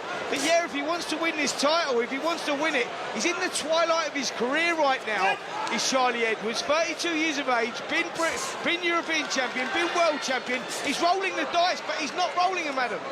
And it's another Cain body shot with that left hook to slow the feet, any momentum down of Charlie Edwards, who gave up his European title to take this fight on a Frank Warren show. His promoter, Nisse Sauerland from Wasserman, just opposite us. Great to see when the promoters get together like this, as again, shoulders down of Andrew Cain. Gets beaten to the punch there, but he doesn't mind because he's not being hurt. He's not being hurt, and he might not be landing a lot himself, Andrew Cain, but he's the one that's trying to win this fight. Edwards again loses another round there. We hear the 10-second clacker go. Another round done. Round 8 over. And let's get into this red corner and see if Stephen Smith's going to change things around for Charlie Edwards.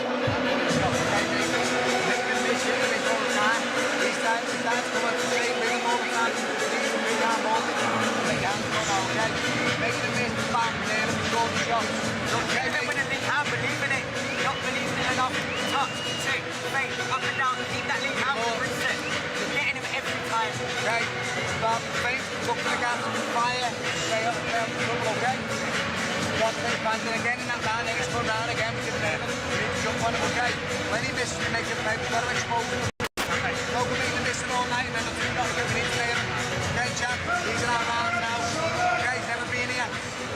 Up and down. He's never been here. That's what they're saying. They think Cain is inexperienced and Edwards has got that, but he's just sprinting out of that blue corner. Again, Andrew Cain getting back on the hunt to defend these British and Commonwealth titles in style. Uppercut from Edwards. There is the quality there. It's really frustrating to watch because we know what Charlie Edwards can do, but he's just lost his rhythm, he's lost his way, and he's allowed Cain to dominate him. Listen, Cain may be inexperienced, but he's showing that he wants his fight more than Charlie Edwards right now, and he's just nicking these rounds. The tide has turned massively, and as we enter the last quarter of this fight now, it's all to be won and lost on my scorecards, because Cain has totally turned this around. Can I just say as well, whilst I was looking on my monitor, Nick Ball was watching one of his mates fighting here on his phone, and he's coming up next. I mean, it's been quite bizarre from Nick Ball, isn't it? We saw him ringside taking photos with the crowd, and now he's watching his mate in the dressing room as he's fighting. That's extraordinary. He's so relaxed and confident. Nick Ball, other fighters like you would lock yourself away. We never see you after the weigh-in, but Nick's been everywhere tonight, each into their own. Let's see if that works. In front of us, though, Charlie Edwards has got a lot of work to do, trying to get that jab going. His feet are still moving okay, but Andrew Cain in front of him won't go away, just pressing forward and not doing detrimental damage to Charlie Edwards, but he's doing enough. I tell you what it is, Adam, it's very, very hard to turn the momentum round, and the momentum that Andrew Cain has got at the moment, it's very difficult to break. Edwards covering a lot of the ring, but the kid needs to let his hands go because he's just not doing enough. Clubbing shots from Cain, who's got a string of knockout wins. How he'd love to get this done late, maybe to the body of Edwards, who just dances around the ring, but there's just not enough scoring punches for the three judges at ringside to mark their cards with at this stage.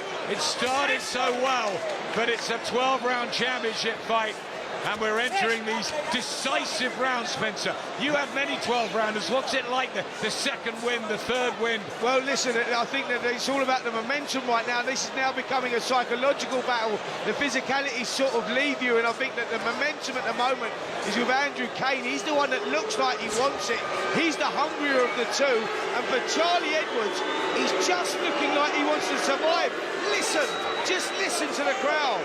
Boos around the M&S Arena because Liverpool fight fans want action. And Andrew Cain's trying to give them that. But to be fair to Edwards, he's sticking to his game plan. But it's just not working right now, and he's got 3 rounds to try and come up with something to win this title. He's frustrated himself. He knows it. He goes back to his corner as if to say, I'm not doing enough. It's not going right. Yeah, well, Sonny Edwards just turned around just there and said something. I don't know quite what he was saying there. I think he's saying he's not listening to me. Oh, right, well, yeah, there you go. And that would be right, because I'm sure Sonny in the corner there is saying, listen, mate, you really need to start letting your hands go. You know, I think that Cole Frampton's looking at his scorecard. He's got it 87-84 in favour of Andrew Cain. You know, and he actually had Edwards winning the 9th round there, which I didn't see that at all. I think that, look, I think Edwards started very well and he nicked the first few rounds, but it's been all Andrew Cain in those last few rounds. And if Edwards don't turn this around, Adam, he's in big, big trouble. Sonny Edwards reading the riot act to him. He's he's a stone's throw away from us. Sonny, we can almost talk to him here at ringside. Andrew Cain standing in the blue corner in between every round. Fantastic fitness himself, because Edwards has done the miles, but hats off to Paul Stevenson and the team for getting Andrew Cain in tip-top condition. And Victor Loughlin in there, he's saying, come on, you've got to fight here. We don't want any more showboating. Let's get down and give the crowd some action. Well, I don't think it was showboating. It was just Andrew Cain going back to the ropes and saying, come on, son, let's have a fight. You've done nothing but run.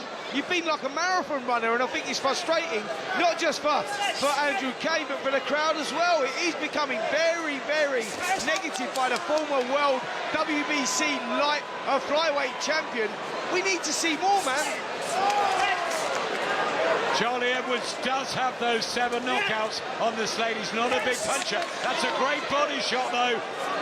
Victor Loughlin told him to keep it up, but I thought that was terrific. Right under the right elbow of Andrew Cain, who just will not give up any space in there. He's on Charlie Edwards, almost on top of him, and he doesn't mind taking the odd 1 or 2 on the way in. No, listen, they're at different stages of their careers, and you've just got to ask what ambition, desire Charlie Edwards has got left in there right now. Is it that he just wants to hear that final bell? Because for me, Andrew Cain is the kid that wants these titles.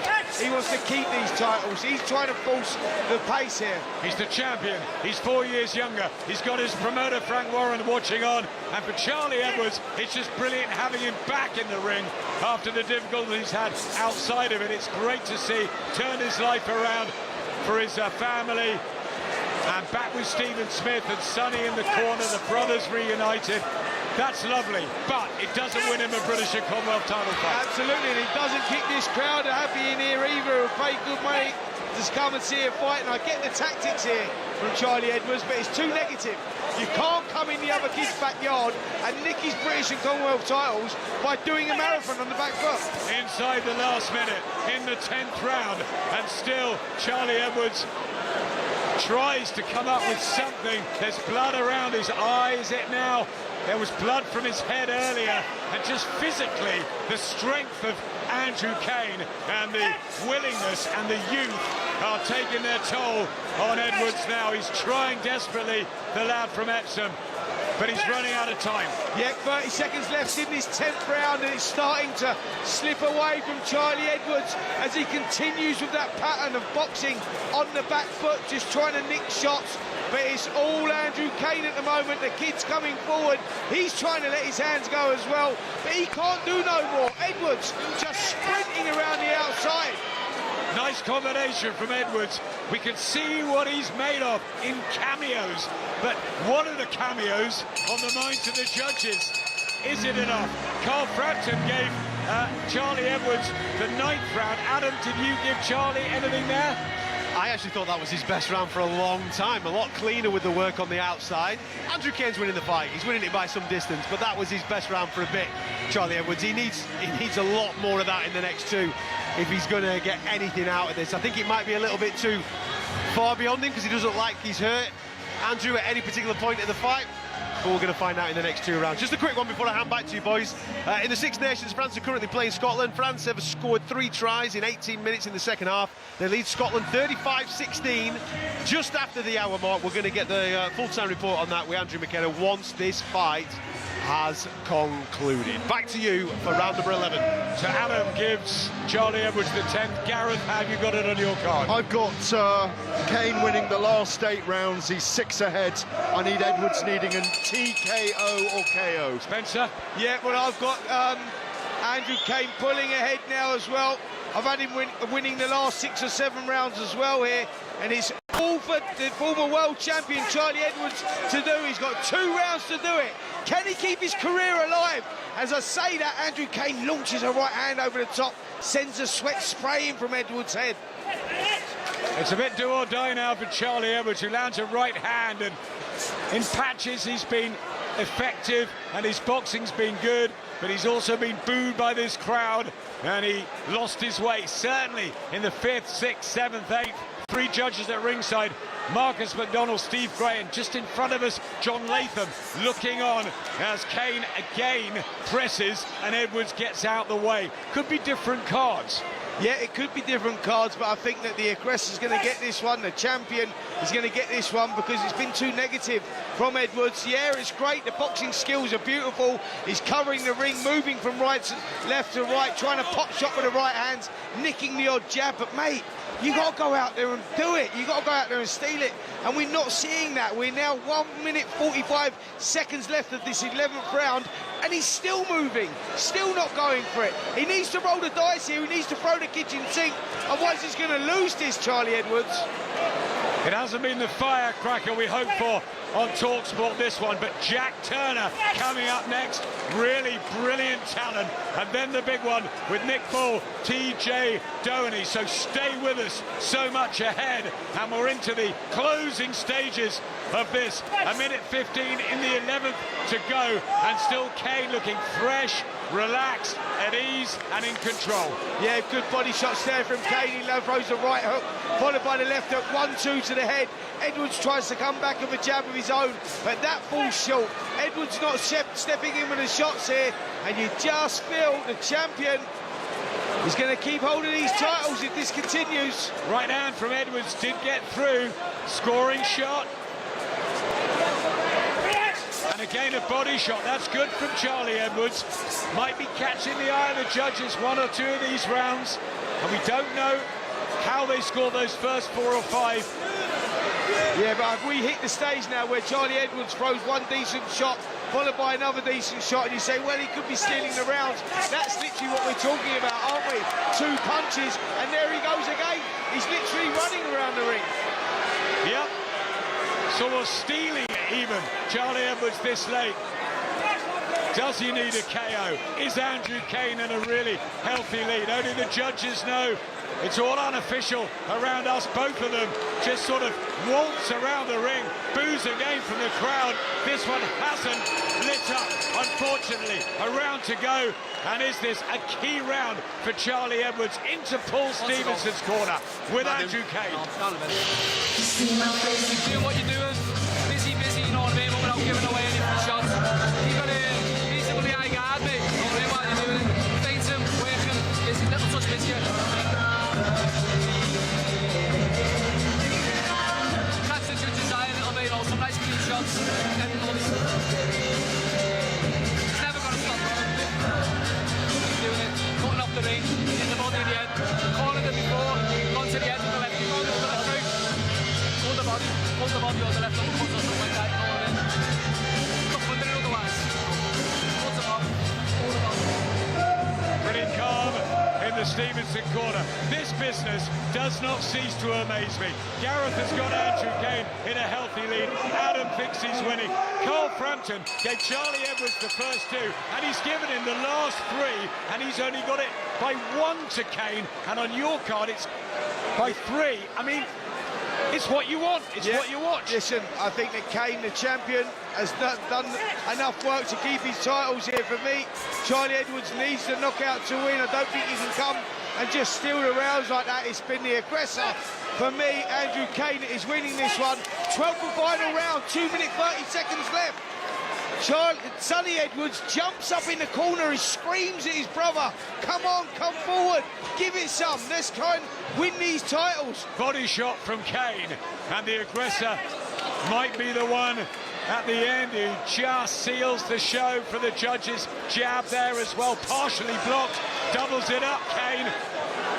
Edwards' defence has been okay, his boxing's been decent at times, but has he really gone for it? And I think the answer's no. Yep, that's what I think. He just threw a lovely 1-2 there, though right hand did lane.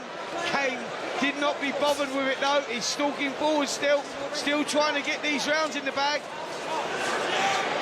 Well, he kept a cool head, Andrew Cain. He didn't get frustrated, but Edwards still boxing and moving. Almost got that last hurrah in him, Charlie Edwards. Yeah, just starting to let the hands go. He must realise that he's behind here, and you just see him trying to throw those shots.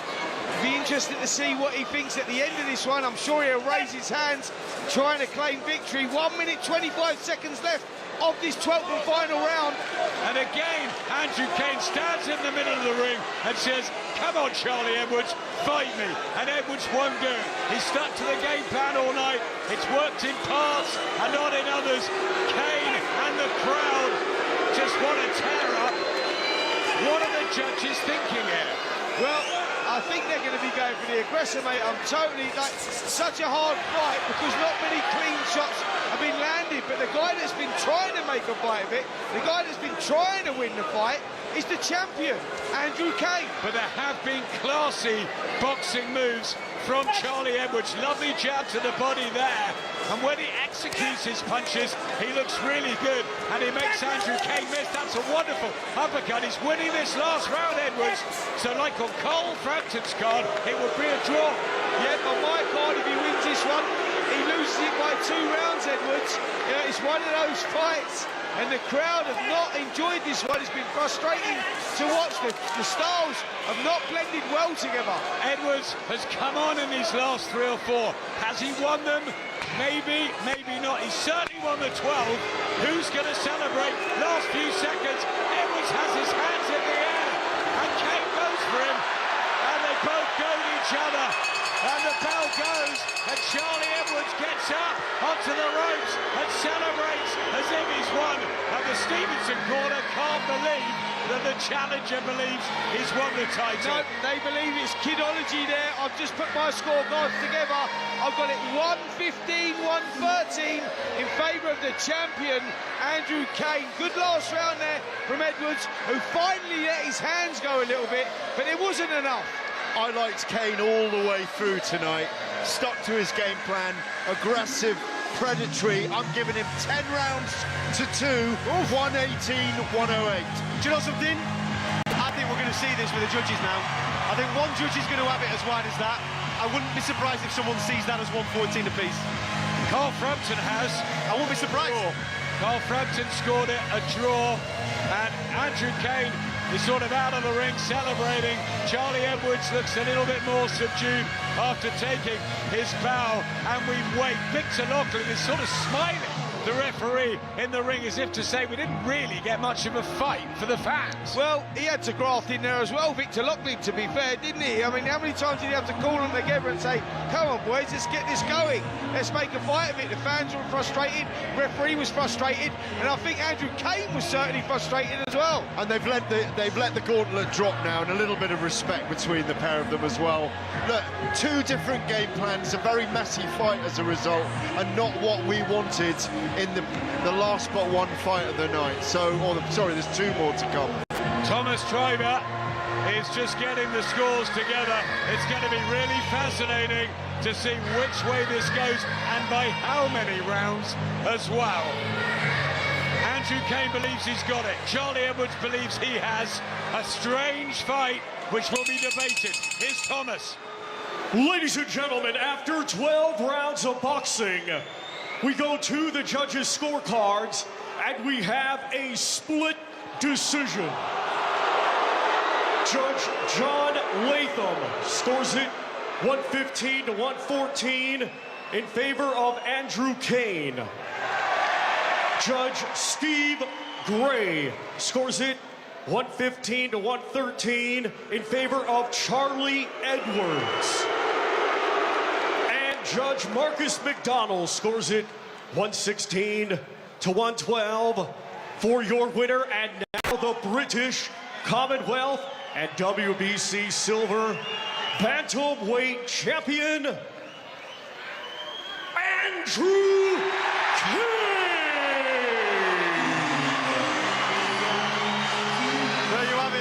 Split decision here in Liverpool, which Andrew Cain comes out victorious with a 116, 112, 115, 114 in his favour, 115, 113 against.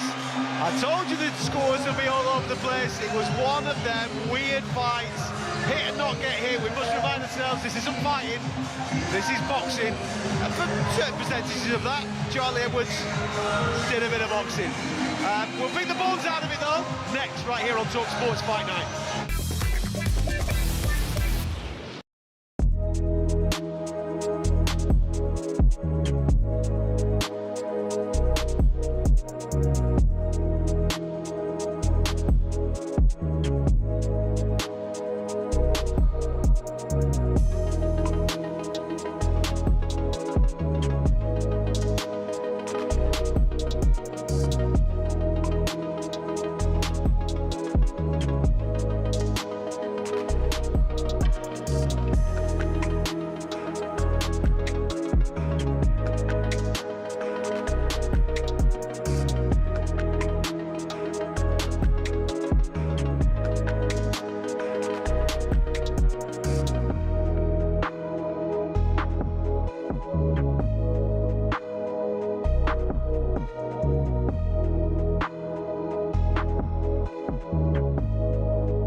Welcome back to Liverpool and the M&S Bank Arena. It is Fight Night Live on talkSPORT. We're going to be bringing you Jack Turner versus Ryan Farag very, very shortly.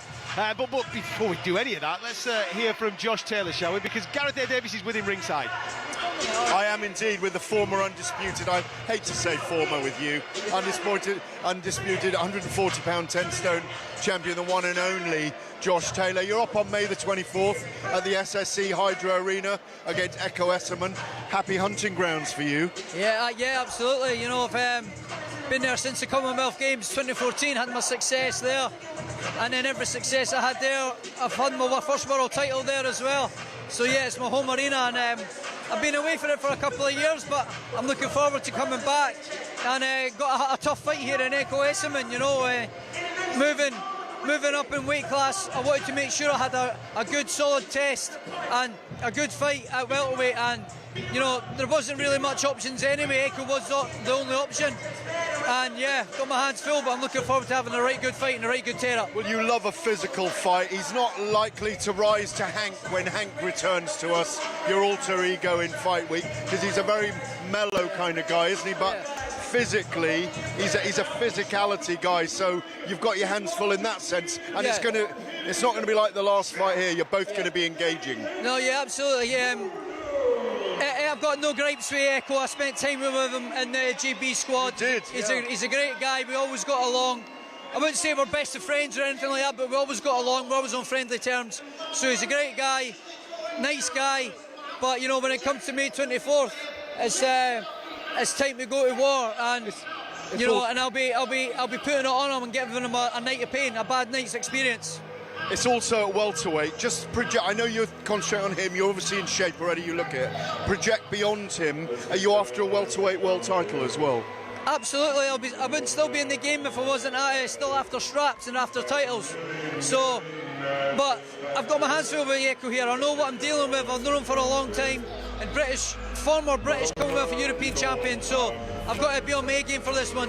If I don't win this fight, where do I go from here? You know, so I've got to make sure I turn up on the night and win this fight and win it in style, and make sure I look good doing it. Thank you, Josh. Just a final tight word. How do you see Nick Ball going tonight?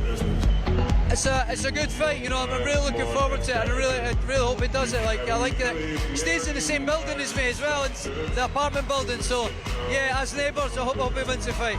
Lovely to see you. Thanks very much, as always, Josh Taylor. Thank you. Top man, Gareth, speaking to Josh Taylor, what a welcome addition to the 147 division he is. Yeah, he really is. You know, I think he had his struggles down at lightweight, moved to super lightweight, now up at welterweight, and who knows? You know, he may go and do it. He may win a second world title at a different weight, and I think that he's got that quality, isn't he? I mean, we were talking about Josh Taylor as a pound-for-pound star once. You know, you look back at some of the names that he beat, Jose Ramirez and all those guys, he was quite incredible. He's a top fighter that maybe doesn't get the recognition that he deserves. Oh, I think once he does call time on that illustrious career, I think he will get a lot of love from a lot of fight fans. But it's going to be interesting to now, as he joins that 147-pound division, where I don't think there's an awful lot of stars. Yeah, we've got Boots at the moment, but he's talking about maybe 154. Where's the big 147 fight for him? Is it potentially, randomly, a Conor Benn, when you're talking about name-wise? Well, listen, he's not necessarily ability-wise, I'm talking name-wise. He's mentioned that. You know, when you're looking at it, you need other dance partners to, you know, to make these big fights. And like you say, apart from Boots Ennis, who is moving up to 154, there's no real dance partner in that division. So what happens? Josh Taylor wins a second world title at a second weight, and that gives him a little bit of weight to move up possibly, or go, you know, or have that big fight with Conor Benn. There you go. Listen, he's a welcome addition anyway to welterweight, there's no doubt about that. Before we get on to our next fight, let's get the full time from the rugby. Macca, how did it finish? It finished France 35, Scotland 16, so France are the champions. They finish on 21 points, England second on 20 points, 16-13 up at the break. They added tries from Louis Biarbiari, Thomas Ramos and Johan Mafana added his second in the second half. So Scotland not able to do anything in the second. France pulled away, but all the discussion will be what would have happened if Piato Mavaka had been shown a red card, not a yellow, for a seeming headbutt in the first half. France might have won anyway. The problem is we'll never know. Full time and a championship for France, 35-16. So, man, Andrew, thank you very much for keeping us up to date with that Six Nations throughout the course of the show. Right now, though, we're in Liverpool at the M&S Bank Arena for some serious action in the boxing ring. Still to come tonight, we've got Nick Ball taking on TJ Doheny. The WBA Featherweight title will be on the line. Nick Ball, undefeated in 20 fights, taking on TJ Doheny, who last time out was against Noya Inoue. He came up short, and the shadow of Noya Inoue will be residing over this fight, because if Ball can look good and look impressive, he'll get the job done and maybe move towards that Inoue fight. Plenty on that, though, throughout the course of the night in our discussions as we get stuck into a little bit more conversation in the featherweight division. Right now, though, we're going to have a little look at a super flyweight that is fighting out of Liverpool that every single person I speak to in this town tells me about. He's had 10 fights, he's had 9 knockouts, and as I just said, he's a super flyweight. He's taking on a familiar name in former European champion Ryan Farag. These boys are ready to rock and roll, so calling you through this fight live on talkSPORT's Fight Night, it's Spencer Oliver and Adam Smith. Yes, one of the most precocious and ferocious young fighters coming through. Jack Turner, he's really been impressive, especially his arsenal of body shots, a couple of first-round stoppage wins, and 9 KOs in 10. Now the step up in an all-Mersey derby with Ryan Farag, former European champion who's been around a long time, stalwart. He's seasoned, Spencer, but Turner could just be something very special. Yep, this could be the passing the baton here for Jack Turner to make a real statement. As I say, that lands a shot, and did we just see the knees just dip there from Farag, who's been in with some good opponents, Adam. Like you say, distance with Sonny Edwards, distance with Ryan Barnett, former world champion. This kid knows his way around the ring. Yeah, he's 123. And he's only been stopped once in his life, Ryan Farag, and that was way back in 2016 by Karim Guerfi. And Turner takes centre ring straight away, as Farag knows about the power that's in front of him. He's got these gold gloves high up, just defending at the moment and prodding as they both have a little look at each other. And Turner goes to the body, big right hand, and Turner saying all week that he'll put Farag to sleep. He won't be able to deal with that power. Yep, he wants to make an impression here, doesn't he? He's sold an unbelievable amount of tickets here. 10,000 strong crowd, and they've all come to see this kid. Yep, you're wandering around the bars and restaurants around the city. Everyone's talking about this guy, Jack Turner, El Terrier, the 23-year-old, as he goes to work on Ryan Farag, who's in a bit of form himself, but he is 37 now. Yeah, referee Steve Gray doing the right thing there, just trying to get control of this contest as Turner takes centre of the ring and really loading up with those punches early. Farag's got to be careful here. Did get through with the right hand, Farag, and tries again with these body shots, which blew away recent opposition. And a great jab from Jack Turner, who's really aggressive, and he's throwing these combinations that we didn't see from Andrew Cain. No, he's really loading up with these shots here. He's Turner, who pins Farag on the ropes just above us, whips those shots in. Farag doing a good job of keeping those hands up, and he's going to need to. Good jab from Turner, utilising this reach he's got in the super flyweight division. And Farag just punching fresh air, nothing really landing.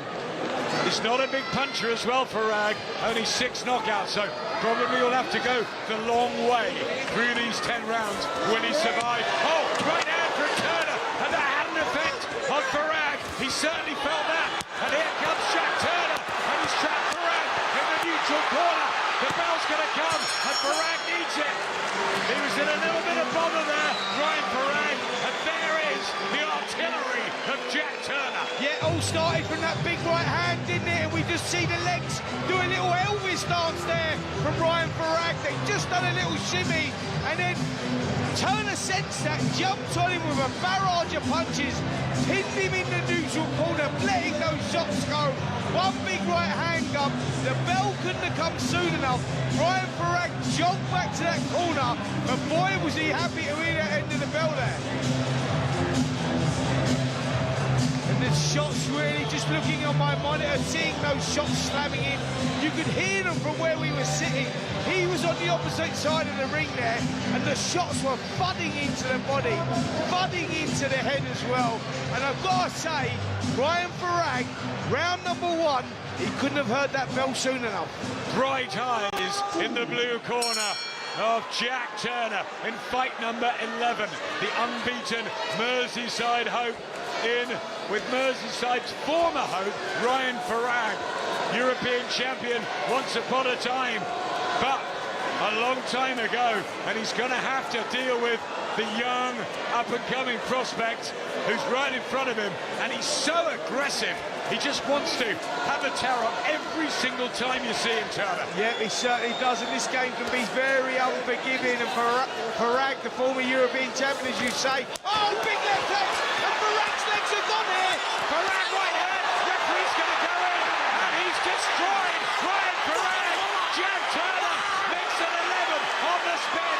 It's a brutal finish from this Liverpool hope, and the crowd go absolutely wild here on Merseyside, because the Merseyside derby has been won emphatically by this brilliant Jack Turner. We just wait for the celebrations, because Ryan Farag just attended to by Steve Gray and some medics. It was an incredible whirlwind of a storm that El Terrier Jack Turner finished the fight with. I'm not sure I've seen as exciting a prospect up here in a long time. Yeah, the doctor there, just down on his knees, speaking to Farag, who was on his knees, who has now risen, a smile on his face, a cuddle from the trainer there, from Jack Turner. But boy, he wanted to make a statement. He said he was going to make a statement, and he done it. He delivered. The crowd here, they loved it. I tell you what, Adam Smith, this kid is a star of the future. Remember the name, Jack Turner. What a performance from Jack Turner. I was swapping messages with him earlier in the week, and he absolutely loves this sport. He said he'd knock out Ryan Farag. He said no super flyweight on planet Earth could deal with my power. Ryan Farag, yes, he's 37. Yes, he's at the end of his career, but he'd won his last couple, and he'd only ever been stopped once before at European level. Listen, Farag's a decent fighter, and he's shown that. You look down the record, and I mentioned likes of like Ryan Barnett, former world champion. I mentioned Sonny Edwards, former world champion. Lost to those guys on points, and as we look at the finish here on our monitors, honestly, Jack Turner let a flurry of punches go, all started from a big left hook. The knees dipped to Farag there, and Turner sensed it, and he jumped on him like he was jumping on his prey. Left hooks, right hooks, left hooks. The head went up, the eyes were gone. He was unconscious before he hit the floor. What a performance there from young Jack Turner. Early days, of course. He's still just 23, but we have to get excited. Liverpool may have a new star. It's Jack Turner, and he's going to be a nightmare to fight, and maybe for Frank Warren to match. Interesting times ahead for El Terrier, who blows away Ryan Farag in a blistering display. Yep, I think we're just about to hear from Thomas Treiber, and here he is. Ladies and gentlemen, here is the official time. 41 seconds of round number 2. Our referee in charge, Steve Gray, waves off the contest. Therefore, your winner by way of technical knockout, still undefeated, and now the WBA International Super Flyweight Champion, Jack El Terrier Turner.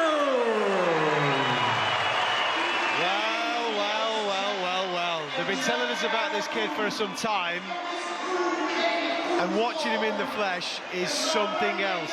He is ferocious. You don't see super flyweights do that. That was just ridiculous, wasn't it? Listen, super flyweights are all about foot movement. They're all about combination punching. It's, you know, it's the flurries, the clusters of punches. But when you get one like this, that comes along. Can you remember another super flyweight like that? I might. You? 1990s? No. A current one. Are you talking about that fella from Japan? I'm talking about the fella from Japan, Right. Inoue, who started down at these weight divisions and went up. I tell you what, the similarities from this kid, that punch power was frightening. I think, yes, he's a super flyweight, Adam, 8 stone 3 pounds, 115 pounds, I think it is, that he weighed there. I've got to tell you, mate, the kid hits like a middleweight. It is ferocious what he's doing. Look, I know that you've just obviously made the comparison to Inoue. I think Inoue's a little bit more textbook with the things that he does. No, but I'm talking about a kid that was down at that weight that went through the excitement factor. Inoue is now a 4-weight division world champion, but what I'm saying is he had that power. I'm not doing the comparisons because I wouldn't From a do that. technical, yeah, of But I'm course. talking about the power at super flyweight. Rarely do we ever see kids of that weight hit like that. And that's exciting, Alan, because at the end of the day, in these divisions, yeah, we can see some beautifully technically class boxers, and they can put bums on seats. But if you've got the X factor like that kid's got, you're going to sell tickets, you're going to get opportunities, and you're going to make some money. No one said featherweights would become big stars, and then Prince Nassim Hamid came on board, and he had the power to knock out middleweights. This guy, it's early days, but he's got serious, ferocious intent, and he's going, I think, Adam, a long way in this sport. He's certainly someone to get very, very excited about. He's got a city behind him, he's got fans, and along with Nick Bull, what a double act. Yeah, absolutely unbelievable. That division right now is dominated out in Asia. Yeah, listen, he might need to travel. And listen, but if he's got Frank on his side with a few quid in his back pocket, you never know, we might be able to get one of them champions over here at some point. Yeah, listen, I'm getting ahead of myself, maybe in a year or 2 years or whatever, but you know. Look, there's a lot going on in Saudi Arabia as well, and if this kid has that potential to become a star. I interviewed him earlier in the week. He's got that attitude about him. He's got that little devil about him. He's got that little X factor. They call it an aura. You can't put your finger on. You don't know what it is. You don't want to know what it is because he stands out from the rest. And it's the first time I've actually seen him fight in the flesh. And boy, I knew he was heavy-handed, but that, my friend, was shocking. That was scary. And he's still in his early 20s. There's a lot of growing still to do, mate. He could fill out. We could be talking, as you just rightly said, a multi-weight world champion at some point. Adam, I was here for his last fight, which he won in a round. The fight before, he won in a round, and now he's done Ryan Farag in 2. And Farag, a good fighter. Very good. That was really special, and the way he did it, the manner. I honestly, when I saw him last time, I thought, I'm keeping an eye on this kid. His body shots were fantastic, and he's got that mean intent. And you just can't make that. It's in you. The key, you brought it up in commentary, the pair of you. This is going to be really important now from a Frank point of view regarding matchmaking, isn't it? Because nobody's going to voluntarily stick their hand up to have a go with this kid. It's going to cost a few quid. Well, it's lucky that Frank's got deep pockets now. It's lucky he's got a few quid, isn't it? I mean, he's making a few quid. We're spending your money, Frank. In his ripe old age. And listen, Frank, that's why he's such a good promoter, because he does deliver. He gives the kid opportunities. He was speaking about this earlier on in the week. It's all about development, guiding him the right way. Frank knows he's got a little diamond there, and if he nurtures him right, that rough diamond will turn into a beautiful, shiny. How many carrots? Very, very costly. Oh, we're talking carrots, baby. Huge carrots. Yeah, we've got a superstar on our hands here. Eddie Hearn might be the best talker, but Frank Warren, the way he matches and develops young fighters. I remember Nassim Hamid, Ricky Hatton, Joe Calzaghe, all of them matched at the right time when Hatton fought Costas Hugh, all of that. He's got to deal with this guy, Jack Turner, and develop him in the right way. Not throw him in too early, but just get him that acid test at the right time. The trouble is, as you said, there's going to be that bracket of middle-range fighters who are going to have to be paid to share the ring with him. That's what, number 11 tonight that he's had as a pro. Farag's been there, done it, got the T-shirt, as Adam was pointing out. There's only one person previous at European level stopped him, former European champion. Okay, he's 37 years of age now, I get it, Ryan Farag, and he's at the other end of his career. But that young lad's just walked in there and mauled him like he was absolutely nothing, which is unbelievable to see.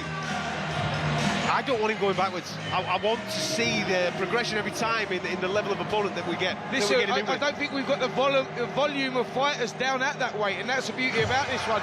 That's why you saw a young Nui when he was at that weight, fighting for world titles around this sort of stage. They're not going to be able to hold this kid back much because you haven't got the depth of talent around that can survive with him. Fair point, yeah. I mean, you've got to put him in with some serious contenders because Farag, trust me, he's a decent fighter. Very good. And he just iced him. He just obliterated him. He walked through him. It was a no contest. So where's the ceiling? Where's the level? You know, they're going to have to push this kid forward. Activity level as well is going to be a key thing, especially at this stage of his career. We want to see the regularity, don't we? In fact, before you boys jump on this, shall we hear from him? I'll let you answer that in a minute. Let's hear from him, because Gareth A. Davis has got his microphone. Let's hear from Jack Turner. I am. I'm indeed with Jack and Joe. Jack, people are going to start talking about you as a future superstar. How do you handle it? You're a baby-faced assassin right now. You've just produced an amazing performance that lit the arena up. How do you keep your feet on the ground? Just by getting better and better, listening to this man here and my other coach, Declan. Yeah, just keeping my head on the floor, in and out of the gym every day, training, just getting that little bit better. And yeah, I believe I'll go to the very top. People are starting to say you've got that spiteful look in your eyes that Tony Bellew had. Yeah, when I get in there, I really want to hurt you. Not with me, thank you. No. Would hurt anyone that steps in there with you, though. 100%. They're trying to take food off my plate, and it's not happening. It's not happening. I'm hungry. Spencer Oliver, Adam Catterall and Adam Smith were just saying before we came on air, while you were talking to TNT Sports and Steve Bunsen, and I know Steve agrees, you could go on to be a multi-weight world champion. How does that sound? Unbelievable. My coach has said it to me before millions of times. I can be a multi-weight world champion. Just about dedication and just keeping my head on the ground and just willing to learn each and every day and getting better. But with the power I've got, I believe I can move up the weights. But at the minute I'm focusing on super flyweight, and yeah, well, I'm going to be a world champion in this weight division, and then we'll go from there. Keep the ringlets at the front, by the way. I think they're stardom. And let me speak to Joe McNally very quickly. Joe, you've guided so many people. We clearly have a potential. He's not just a prospect anymore. He's a potential star in our hands. How far do you believe? He's been with you since the beginning, I think. Yeah. And how far do you think he can go? All the way, Gareth. You know, I've said it from day one. He come to me from Crockett ABC.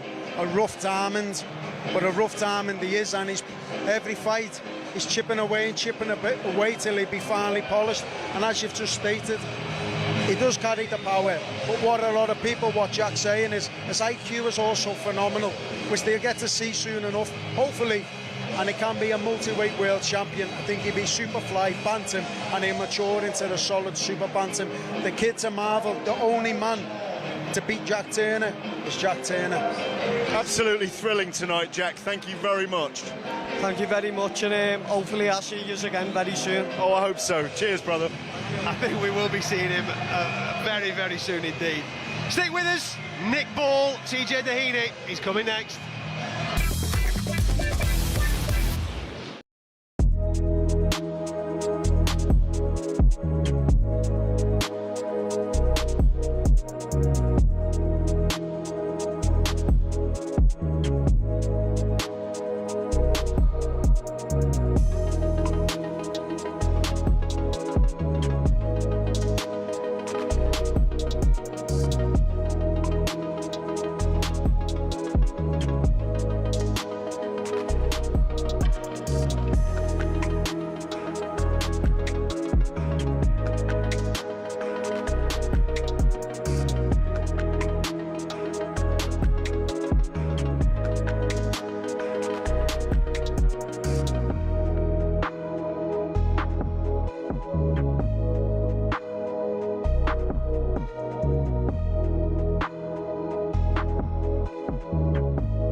Welcome back to Liverpool and the M&S Bank Arena for Nick Ball versus TJ Doheny. We've just seen something very, very special in the co-main event as Jack Turner delivered against Ryan Farag. Can the Wrecking Ball do the business in front of his home fans? These are cracking shots from Ball. Oh, fantastic. Almost out of this world, certainly world class. He's dangerous, isn't he? Look at that, and a switch of attack. That's good work again from Ball. Switching spots. Great uppercut, body shot set it off, and then he knifed that uppercut between the guard and dogfight. Great punch from Ball. Lovely uppercut there. Oh, what a shot. Left hand there from Doheny as Juarez came forward, drops him. He caught Juarez and he was moving forward. Doheny, strong left hand up top from Doheny. Martinez flails into the corner. Trying to land a couple more. Big uppercut from Doheny.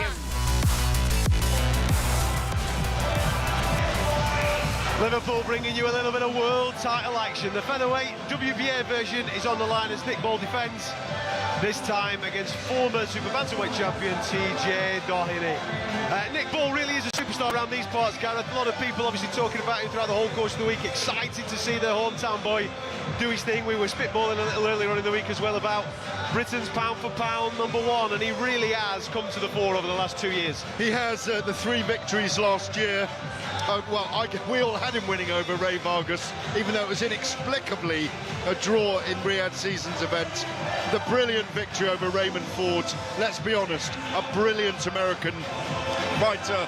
And then Ronnie Rios back here and delighting the Scouse audience, the Liverpool audience, with the way he is, the way he carries himself, out signing autographs and taking selfies earlier, ringside for his mates watching.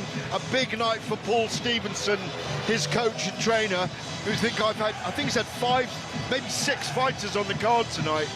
Big night in Liverpool.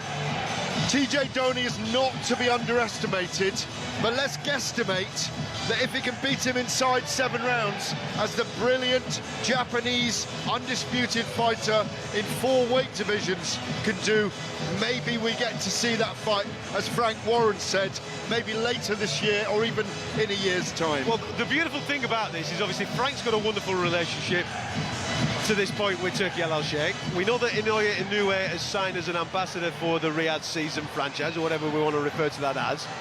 Now, I know that Bob Arum's obviously in this mix as well as Inoue Inoue's advisor and promoter on the American side of stuff. He's just announced, obviously, Inoue Inoue's American show, hasn't he? So he's going to be doing his thing in May.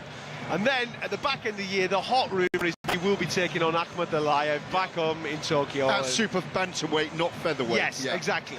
But once this man makes the decision to move up in weight, and he is a pound-for-pound legend, and I've no doubt that he has aspirations of going up and conquering yet another weight, Nick Ball wants to be in the position that he is the prime choice for that. So therefore, this tonight is important, of course.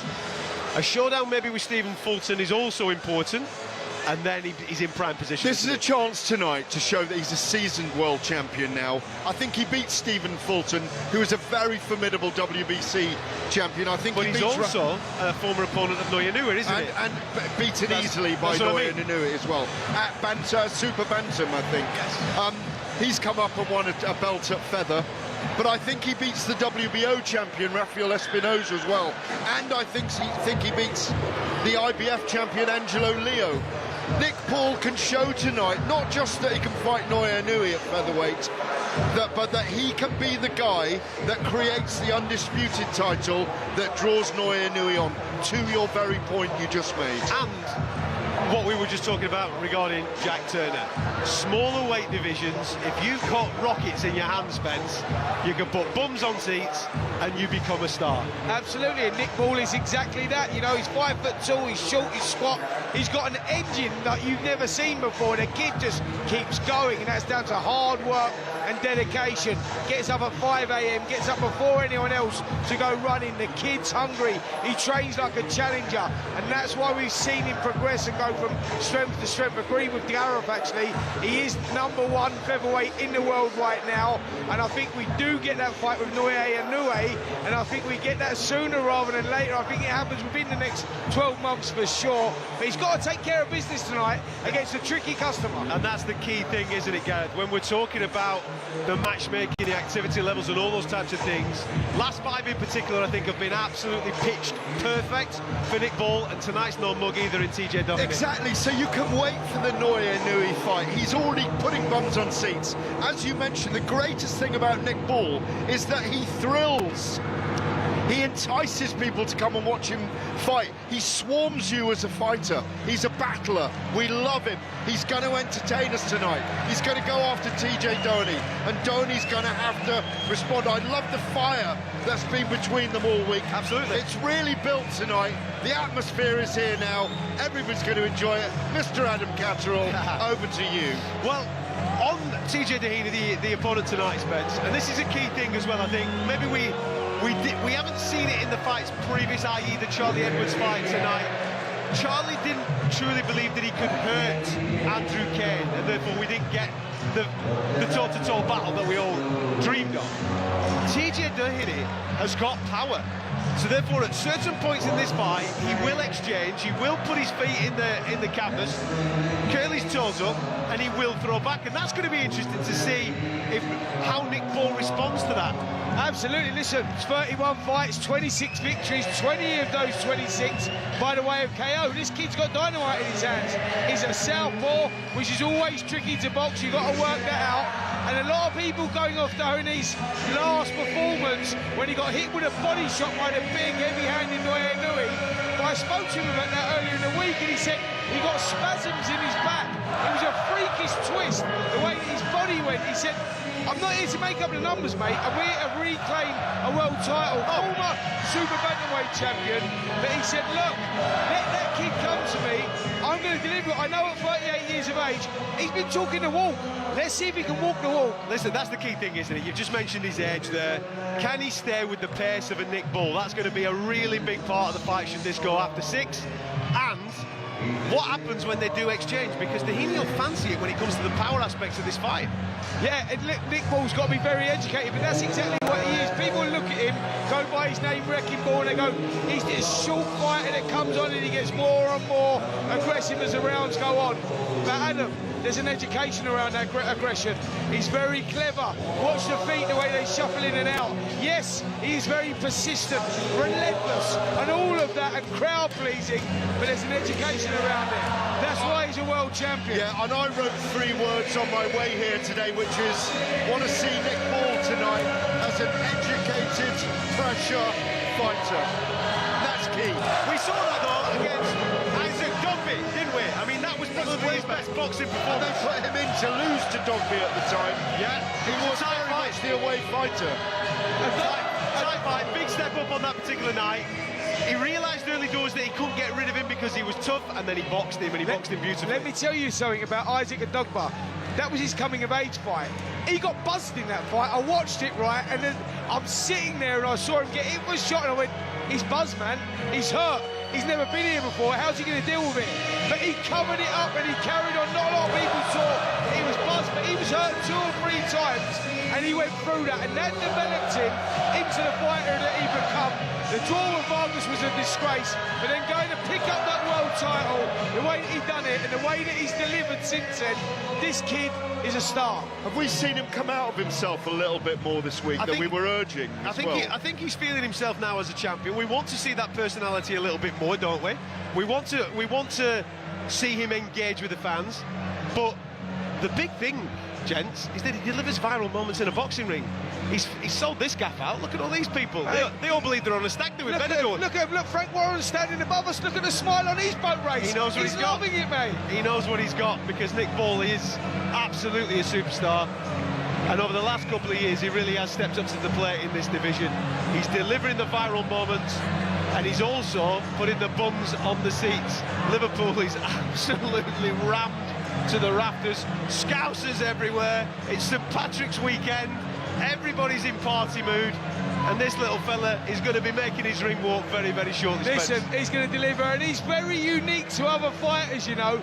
I was watching him earlier on our monitors. He was watching his teammates on the monitors in there. Then he come at ringside to watch another one of his fighters. Sat there, I'm looking at my watch, right? I'm going, Mate, you putting the wraps on or what? Mate, you're making a ring walk in an hour and a half and you're sitting at ringside, chilled out.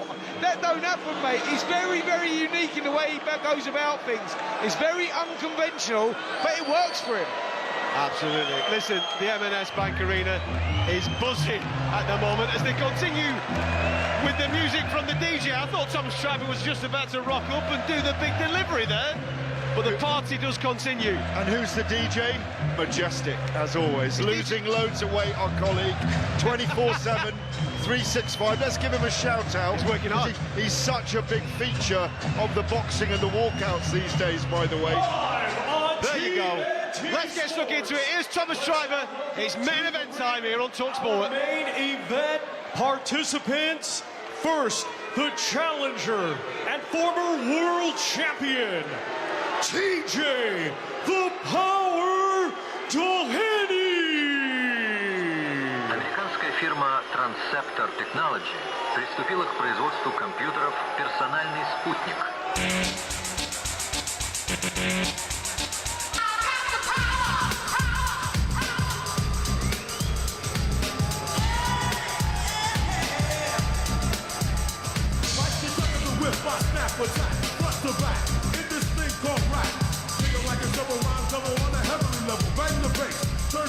Here comes TJ Doheny, former super bantamweight champion with the IBF. He's been there, done it, and got the t-shirt. Yes, he's 37 years of age.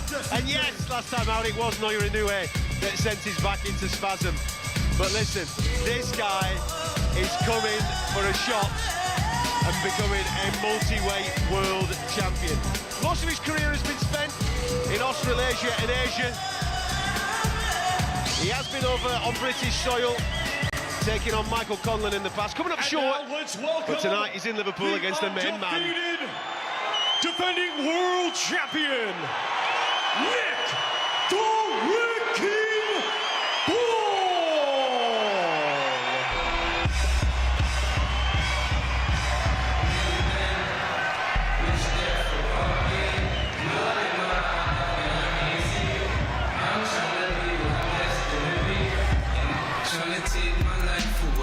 Ball. Here comes the wrecking ball, draped in black. Nick Ball straight onto the apron, through the ropes and into the ring, being serenaded by the dulcet tones of 50 Cent and many men. Listen, this kid is special. You can hear the crowd reaction. TJ Doheny's actually just walked straight over to him, over to the blue corner, and has started taunting Nick Ball, who doesn't flinch, doesn't bat an eyelid as the referee gets in between him and sends TJ Doheny back to the red corner. A little bit of gamesmanship pre-fight. Let's get in there. Here's Thomas Stryver. Ladies and gentlemen, it is now time for our featured bout. It is scheduled for 12 rounds and will be for the WBA Featherweight Championship of the World. Brought to you by Frank Warren on behalf of Queensberry Promotions, along with their great sponsors, Riyadh Season, 32 Red, That Prize Guy, and Unibet. It is sanctioned by the British Boxing Board of Control, steward in charge, Suzanne Potts, along with the World Boxing Association. President, Gilberto Mendoza Jr., Supervisor Robert Mack, Timekeeper Phil Morris.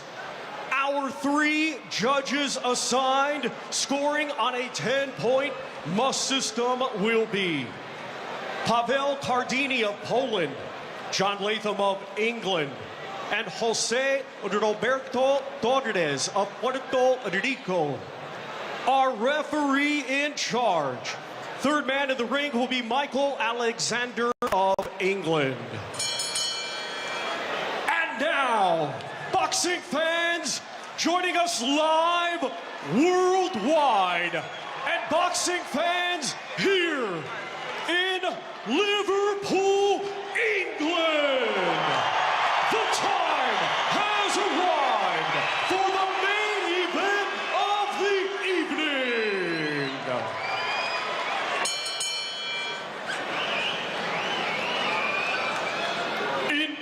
Introducing to you first the challenger, fighting tonight out of the red corner with head trainer Hector Bermudez.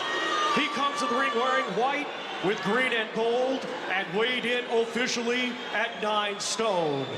A native of Portlaoise, Ireland, he is now fighting out of Perth, Western Australia, and brings a professional record of 26 wins, 5 defeats, 20 of those 26 wins coming by way of knockout. Ladies and gentlemen, please welcome the highly ranked former IBF Super Bantamweight Champion of the World, TJ the Power Doheny.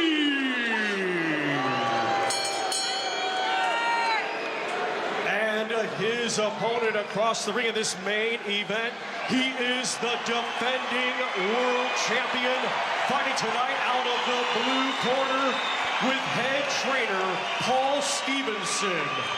He comes to the ring wearing black with silver and weighed in officially at 8 stone 13 pounds. Hailing from right here, Liverpool, England. He is undefeated with 20 wins, 1 draw, 12 of those 20 wins coming by way of knockout. Tonight, in his second world title defense, here is the fearless, relentless, reigning and defending WBA Featherweight Champion of the World, Nick the Wrecking Bull!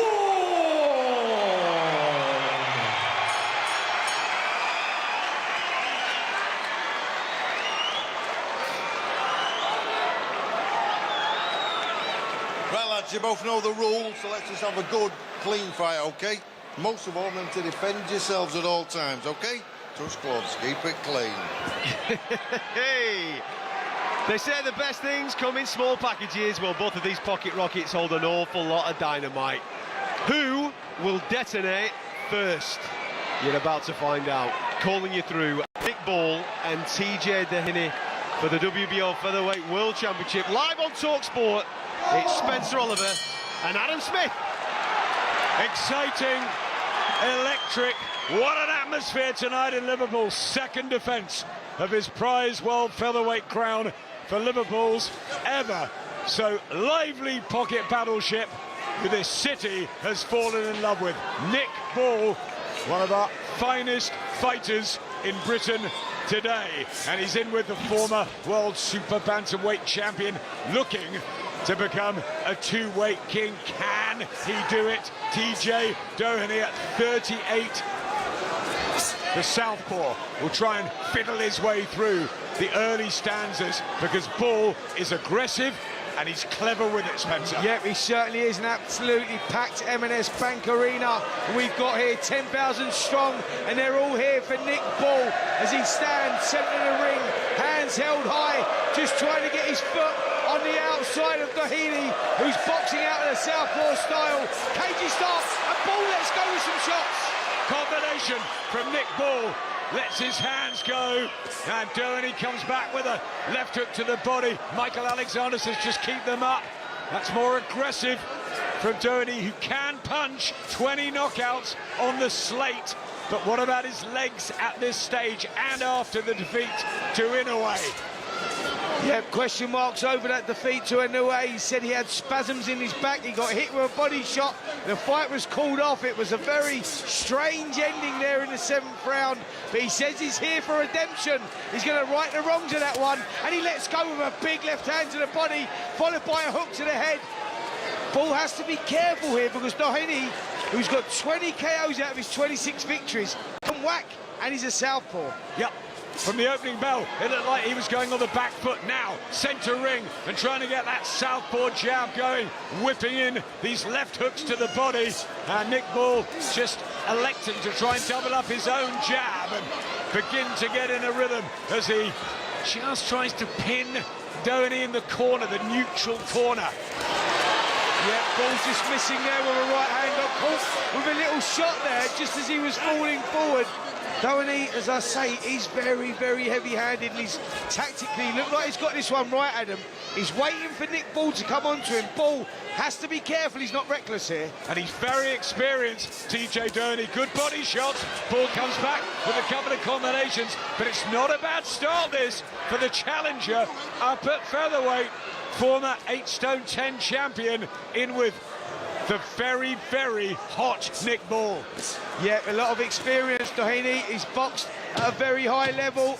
Former world champion at super bantam, and we hear the 10-second clacker go for that first round, and I've got to tell you, this is a Doheny round. Yeah, it's a good start, this, from the Irishman, based now in Perth, Australia, and an interesting opener to this WBA World Featherweight title.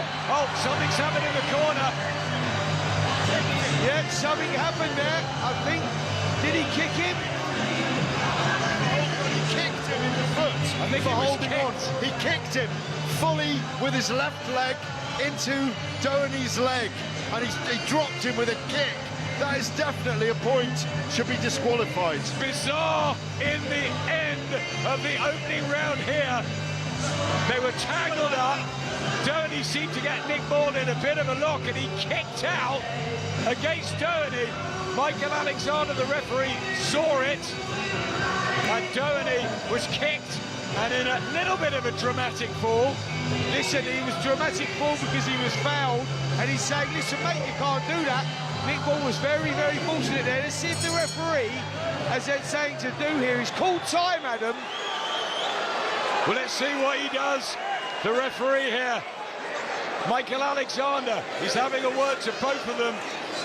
Nick Ball appeared to be in a sort of headlock from Doheny at the end of that first round, but he definitely lashed out with a foot. Doheny goes over. Was it a sort of little bit of an over-eager fall? I don't know. Anyway, we're into the second round, and no points off. No points off, and Nick Ball starts on the front foot. Doheny moving around the outside of the ring, hands held low, trying to draw Ball in. That's exactly what he's doing, looking for that counter left hand, the backhand. Referee telling Doheny to be quiet. He's goading Nick Ball in there, and it's very messy, and they're up close, and Ball's getting just a bit irritated here, unable to get into his normal aggressive rhythm, maybe because of the southpaw style and these whipping body shots from Doheny. Yep, it's not maybe, it's definitely because of the southpaw style. And Doheny's doing a great thing of keeping his lead foot on the outside of Nick Ball, and that's why he's sort of having this success at the moment. Uppercut from Ball, but Doheny's got a really good positive start here. Little bit open when he drops his hands, and now he's backpedaling around the ring. He can be erratic, can't he, Doheny? Yeah, he certainly can. He also can be very unpredictable. He's a guy that's very heavy-handed, throws shots from unusual angles. So Nick Ball, it has to be educated pressure here. I've talked about him doing that in the past, and he can't make any fundamental mistakes. He's 10 years older, Doheny, but he's much more experienced. Fight number 32. Nick Ball only in his 23rd outing, and seeing really Boxing News this week, best of British has won. If not, maybe Daniel Dubois would argue the great hopes we've got worldwide for Britain. Yeah, absolutely, you know, and I think that he's come into his own in the last 12 months, Nick Ball, and he's delivered, and the fans have really grown on him, and he looks like he's going to have a tough night in front of him here. Just needs to work Doheny out because he's a tricky customer. We said that, and he's delivering. Slipping and sliding around the ring and just shuffling his shoulders and back with a really powerful body shot combination, Doheny, and a jab. And this is a really bright start from the Irishman, who spent a lot of his career out in Australia and many fights in Japan, but he's come over here on a mission. He thinks he's been overlooked. He thinks he's been ignored, really. It's all about Nick Ball, but I tell you what, it's all about TJ Doheny at the moment. Yep, he's winning these first 2 rounds, isn't he, Doheny? He just got caught with a little left hook there, a little reminder from Nick Ball to say, listen, don't grow in confidence too much, mate, because I'm still well in this one. Combination again from Doheny. Yeah, just a slip from Nick Ball, but Doheny getting his shots off. Right hand back from Ball. Good action here. Back into the second round. This is heating up nicely. Doheny with a decent challenge here for Nick Ball's featherweight crown. And let's bring Gareth and Adam straight in for your thoughts. Boxing-wise, listen, Doheny has started very, very well, and I thought we saw the frustration absolutely spill over at the end of the first round. Nick Ball is a very, very lucky man not to have a point taken off him there, because that was a violent kick out at the end of the first. Yes, he was in a headlock. I get that. The referee didn't see the headlock, though. He absolutely saw the kick, and he should have reprimanded him. Well, Mike Alexander did a good and a bad thing there.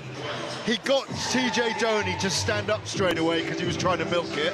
I would like to say that. But at the same time, what Nick Ball did there was an aberration of boxing. He kicked out with his left foot or knee and landed on the thigh of Doheny. What Doheny's won those first two rounds. First round should be a 10-8 for me, even though it's not. And he silenced this crowd. It's a hush in here right now. Just looks down at us at ringside, Nick Ball, and pumps his red gloves together as if to say, I've got to get on with this. The wrecking bull, reckless at the end of the first round, and it's 2 rounds up to TJ Doheny. You're listening to Bull against Doheny for the World Featherweight title, live on talkSPORT from this packed M&S Arena, which has gone eerily quiet. Yeah, the first couple of rounds have not gone Nick Ball's way, and he saw the frustration. I agree with Adam Cattrall there. You know, he should have had a point deduction there, and I think Doheny was within his right to make a meal of it, to roll around, because, you know, in other occasions like that, you've seen it when fighters have been thrown out, and that's, you know, when you get kicked, mate, you know, you're entitled to do what you want. Spence, what I liked is TJ Doheny got out for the second round and just continued to box really well. He's set himself up nicely here for this challenge for this WBA title. He's whipping in these body shots, big hooks, trying to slow Nick Ball down. It's aggressive and it's clever. Yeah, it's very, very clever. He's pushing out that southpaw jab and whipping those left hooks into the body, and they've got to be taking effect there. We can hear them thudding as we're sitting here at ringside. Real power he carries here, Doheny, and he's having a good third here as well. We saw Ball stop Ronnie Rios in this very arena back in the autumn, but this is a different proposition. The southpaw, a slick, hard-hitting one, originally from Ireland, now in Australia, and he's come over to conquer. And Nick Ball's just got a little mark as well under the left eye, a bit puffed up, and he's not had the same start as he would like. No, it hasn't been the intensity from Nick Ball. He's struggling to work the style out here. At some point, he's going to have to pick the combinations up, starting letting those shots go. And as I say that, Doheny slams in the left hook again. Ball comes back with a couple of shots of his own, but Doheny's again controlling this. I'm loving Doheny's backhand as he whips it in for body and to head. And Ball's in a bit of trouble here, and he just says, come on then, and he beckons Doheny in, who hits him with another body shot. Quality work from TJ Doheny, and Nick Ball's in for a real fight if he's going to have to defend his world featherweight crown, and he's going to have to really drag something out of him, because it's danger early for Ball. Yeah, Ball biting down on his gum shield here because he was getting roughed up in this third round. 20 seconds to the left of the round, and it's been another Doheny round here. Bit of puffiness by the left eye of Doheny. Body shots have been pinpoint accurate, and now Nick Ball's caught in a storm. Back he comes with a right hand. Looks as though Doheny almost takes a glove down. Left hand for Ball. It's a fire fest at the end of the third round, and the crowd have woken up here in Liverpool. And let's get into the red corner of TJ Doheny, who's surely 3 up.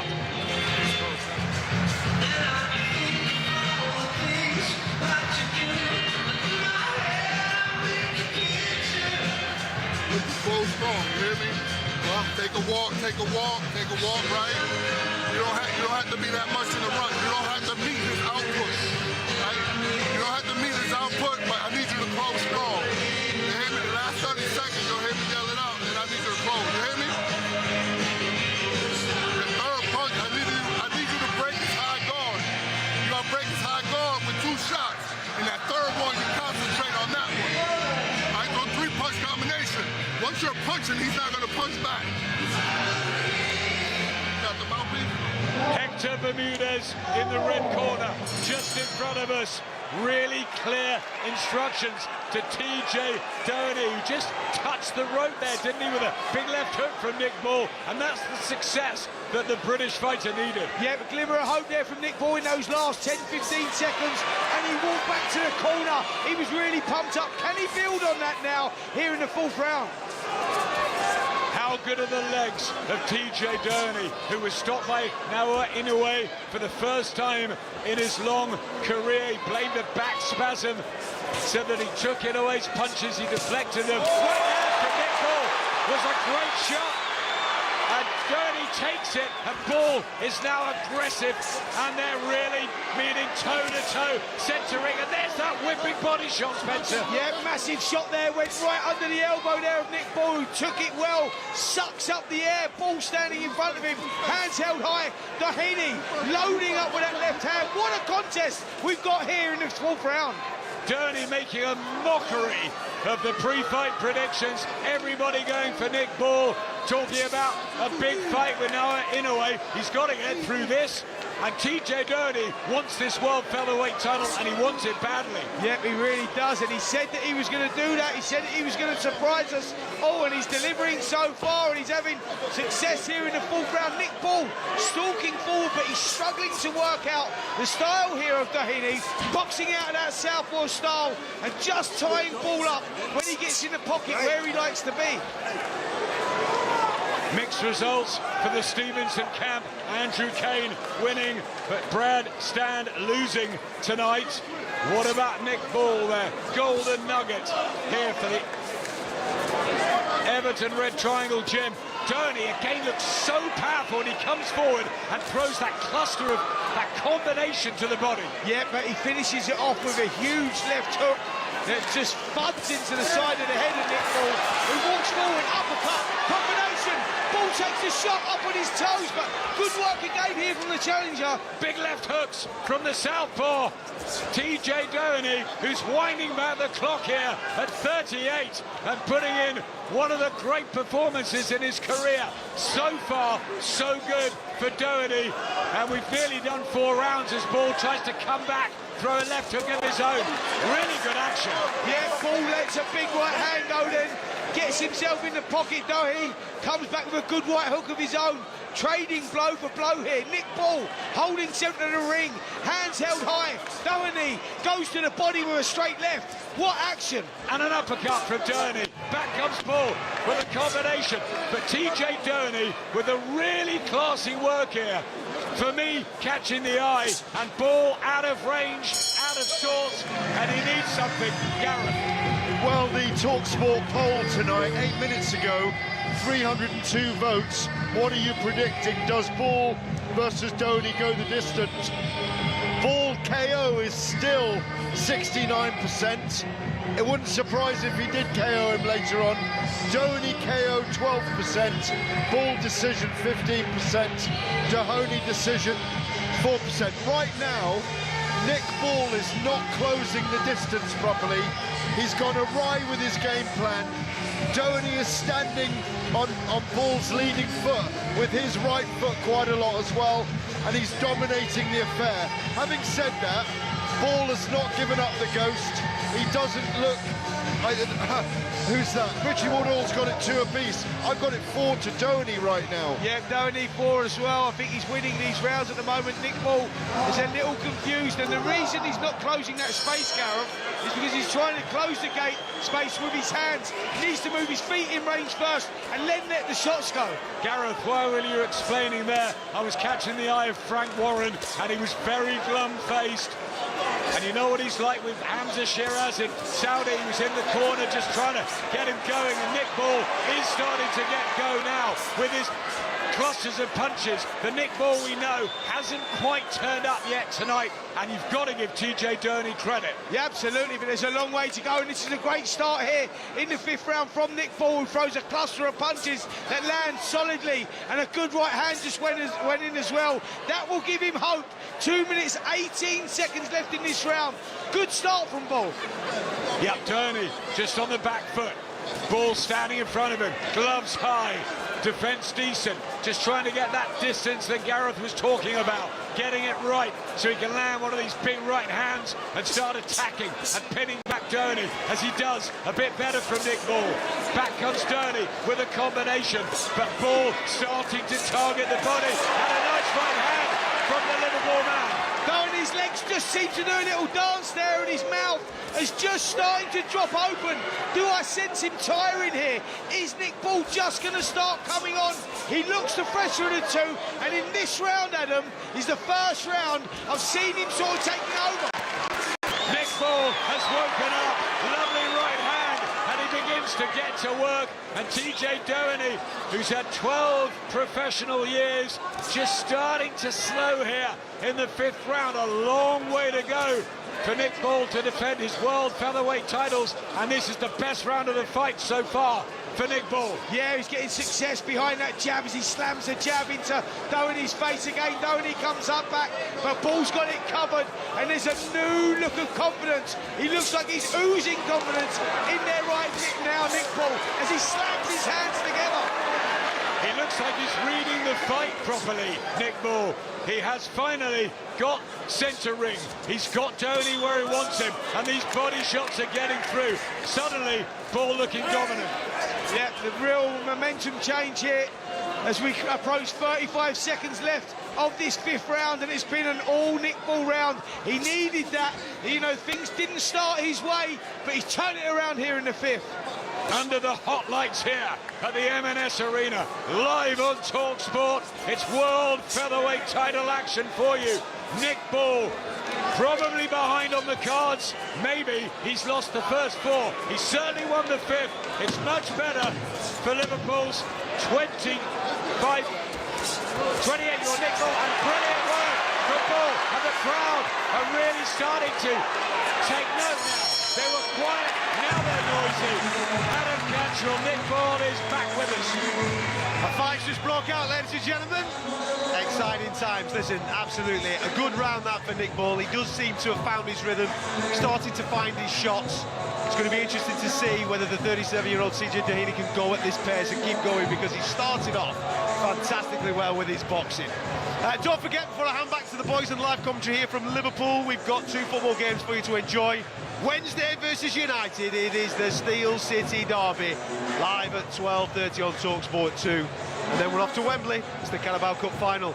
Newcastle and Liverpool from 4:30 live on talkSPORT. Make sure you come and join us for that. And speaking of all things Liverpool, it's all kicking off right here in the fight world, as we've got the WBA Featherweight Championship of the World on the line. Nick Ball defending. TJ Doheny has started extremely well, gentlemen.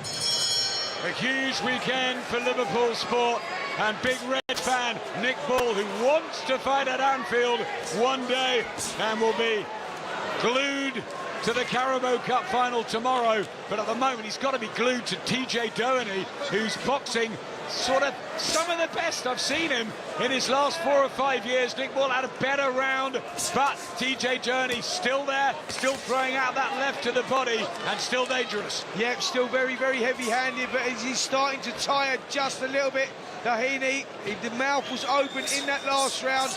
Nick Ball had success. First round on my card. Yes, he won there. Can he build on it? As I say, that double jab right hand. Doheny, listen to the crowd. They go wild. Ball has success. Back comes Doheny, but nothing really landed, and a wry smile through the gum shield of Nick Ball, but he's now just walking around the ring, gloves held high. I think he believes he's felt Doheny's power, and he's okay with it. Yeah, but Doheny there for the very first time looked like to try and hold there. Is that a sign as he's starting to feed it? The referee takes him back to the corner.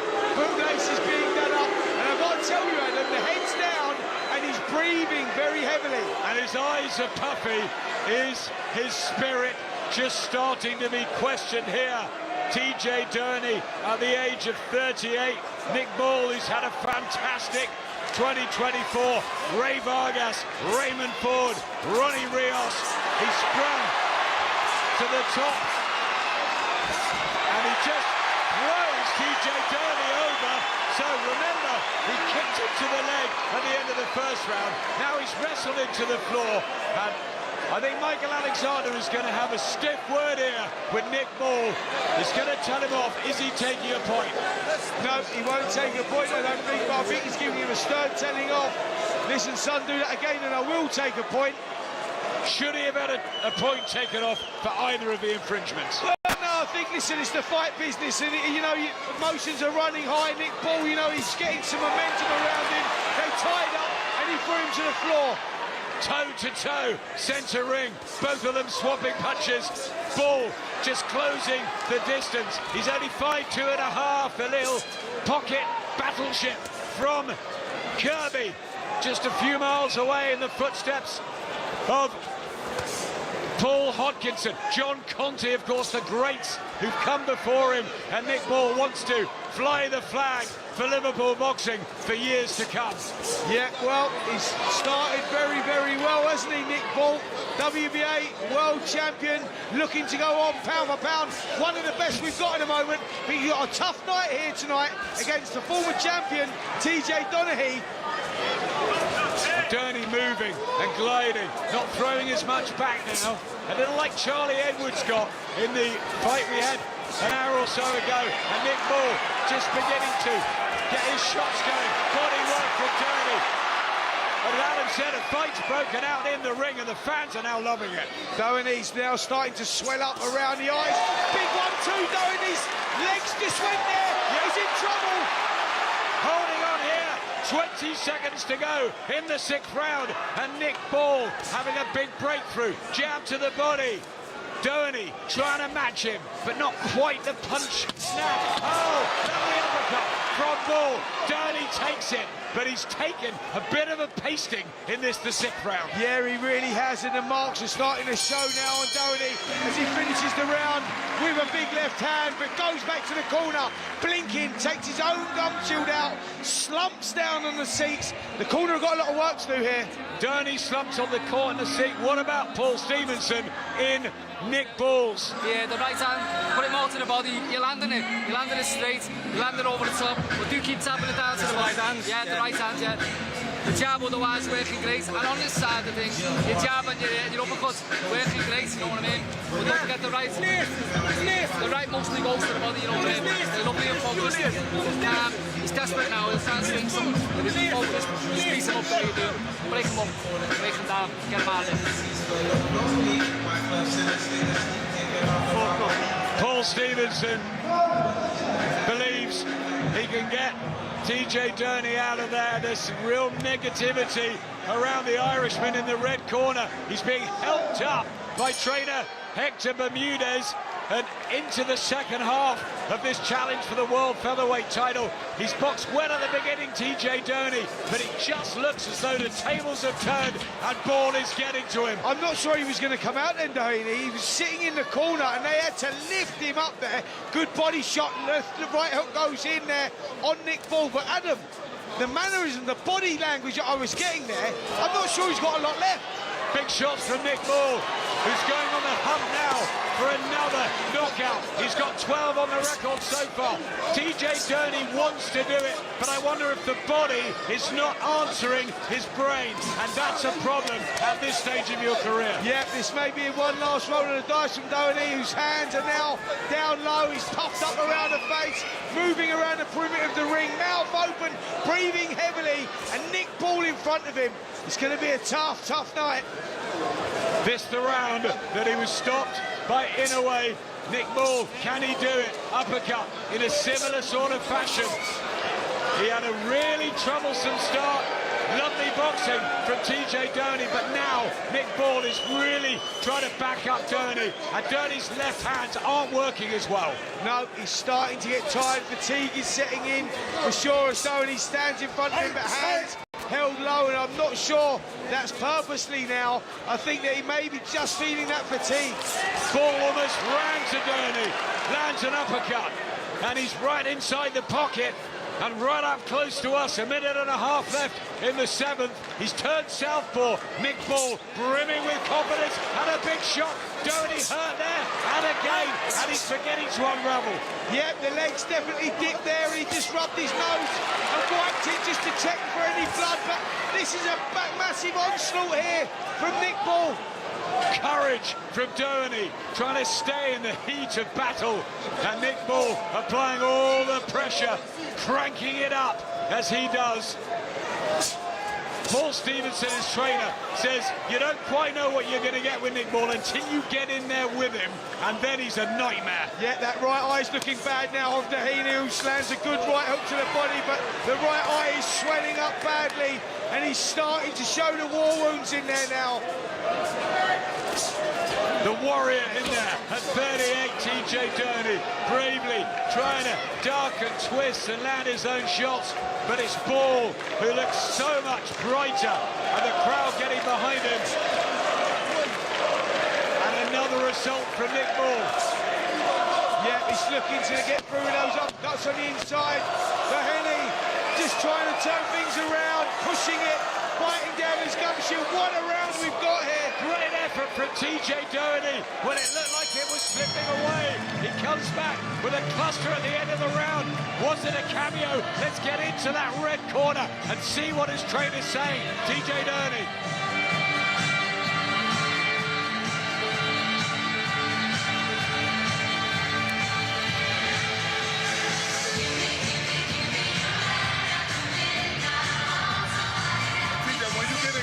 Let the pressure body against him. He's not going to do nothing there. You can't give him space to punch. You hear me? Let's go, man. Let's go, let's go, let's go. Let's go. We need this, man. We need this, man. Let's go, let's go. With mouthpiece. Well, just in front of us, Spencer, he's slapping TJ Doheny. He's saying, let's go, baby. We gotta go. We need this. Meanwhile, Nick Ball ready for battle. And he's still slumped on his stool, TJ Doheny, as Nick Ball goes into a real lead here, defending his world featherweight crown. Yeah, the corner doing a great job there, but Doheny looking very, very tired. Big right hand slams him to the rib cage, then into the head of Doheny. Doheny tries to come back, but Nick Ball looking sharp, and the uppercut lands as well. If you're joining us late, we're into the 8th round of this world featherweight title fight between Nick Ball and TJ Doheny. Doheny had a good start, decent boxing, but the legs are starting to tire, and Ball has found his range, and some of those uppercuts and body shots are doing damage. Yeah, the body shots just went in again there. Nick Ball slammed the right to the body, doubled up the right to the head, and Doheny now starting to slow even more. Comes back with a right hand on his own, but that's not enough. Glimpses from Doheny. All-out attack from Nick Ball, who will not let go. He will not let Doheny move. Oh, back he comes, Doheny with a countering shot. And a body shot as well. That seemed just to stiffen Nick Ball, who comes back with one of his own. He ain't stiffened him, he's firing, he's poked the bag. Look at Nick Ball now, listen to the crowd. They're all on their feet. Nick Ball showing the character that he is, coming back. What a little fighter. Both of them showing so much guts and courage in there. Doheny's right eye is almost closed, and he's still hurling leather at Nick Ball, who comes back with his own terrific action here on talkSPORT. Yeah, brilliant stuff here in the 8th round. 1 minute 20 seconds to go of this 8th round, and Nick Ball again slams in that right hand. Doheny takes the shot well, slumps back on the ropes, comes back with a couple of his own. Where is he finding it from? Best round of the fight, all action, and we've got another minute to enjoy. Nick Ball, body shot. Doheny trying to come back with something of his own, and he has done. And the two of them just going at it inside the squared circle. Doheny with a beautiful jab to the body. Where did that come from? Yeah, brilliant contest this one. Nick Ball stands in the centre of the ring, hands held high, peekaboo type style, and he's letting those clusters go. And as I said about Nick Ball, as the rounds go on, his work rate picks up, and is the 38-year-old starting to feel this pace? And as I say that, comes back with two of his own. Body shots from Nick Ball. Doheny walking in a little bit heavier leg now, the Irishman, but he's so brave, and he's trying to stay with Ball. 15 seconds left in the 8th, and Nick Ball is in the ascendancy here, but TJ Doheny is giving it absolutely everything, and it's turned into a really good fight. Yeah, beautiful contest here from both fighters. Adam and Gareth, brilliant stuff. It's fantastic, as you just rightly said. That's the round of the fight so far. I just feel now that TJ Doheny's age is starting to play a factor in the fight. He's trying his very, very best to go with Nick Ball, but the younger, fresher guy just is having the better of the exchanges. This is why we love Nick Ball. He lost the first 4 rounds. He's won the last 4 rounds. He's easily winning the war. And yet TJ Doheny is making the fight right now through experience, guts, and a champion's heart. It's a terrific fight. I don't think this is going to go the distance. I think Ball's going to pile the pressure on. He doesn't even sit down between rounds. I think he's going to get a stoppage, and a lot of people predicted a late stoppage for him in this fight. I don't think a lot of people predicted TJ Doheny's part in this. I think he's been absolutely terrific. He's lost 5 of his last 10. He's a super bantamweight coming up. He's 38, and he's putting in a real terrific effort to try and win this world title. But Nick Ball, Spencer Oliver, is relentless. Yeah, this is exactly what he does, Nick. He turns the screw and picks it up. Last quarter of the fight now, and it's going to be a tough one for Doheny, who's really biting down his gum shield. Real gladiatorial effort here from Doheny as he slumps to the floor. Is it a knockdown? Mike Alexander calls time out. It's not a knockdown. He hit him with a couple of punches before, but he threw it down again.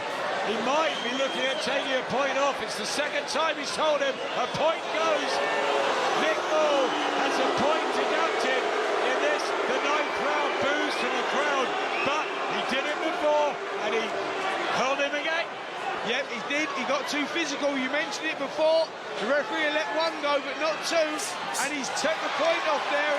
And he can't really afford to do that, Nick Ball, because Doheny will get a little bit of energy from that, a little bit of hope from that. And if Doheny won the first 4 rounds, that could be interesting. So Nick Ball has got to be a little bit careful. It's rough, it's fiery. We're loving it here, aren't we, tonight? Yeah, great contest this one. A battle of 2 halves so far. Doheny started very well. Ball's come back into it, and then the drama in the 9th. Point deduction, 2 minutes to go, and Doheny all of a sudden finds himself back in the fight. Body shot from TJ Doheny, but not a lot of snap in it. Back comes Ball. He grits down on his gum shield and puts in a blistering combination.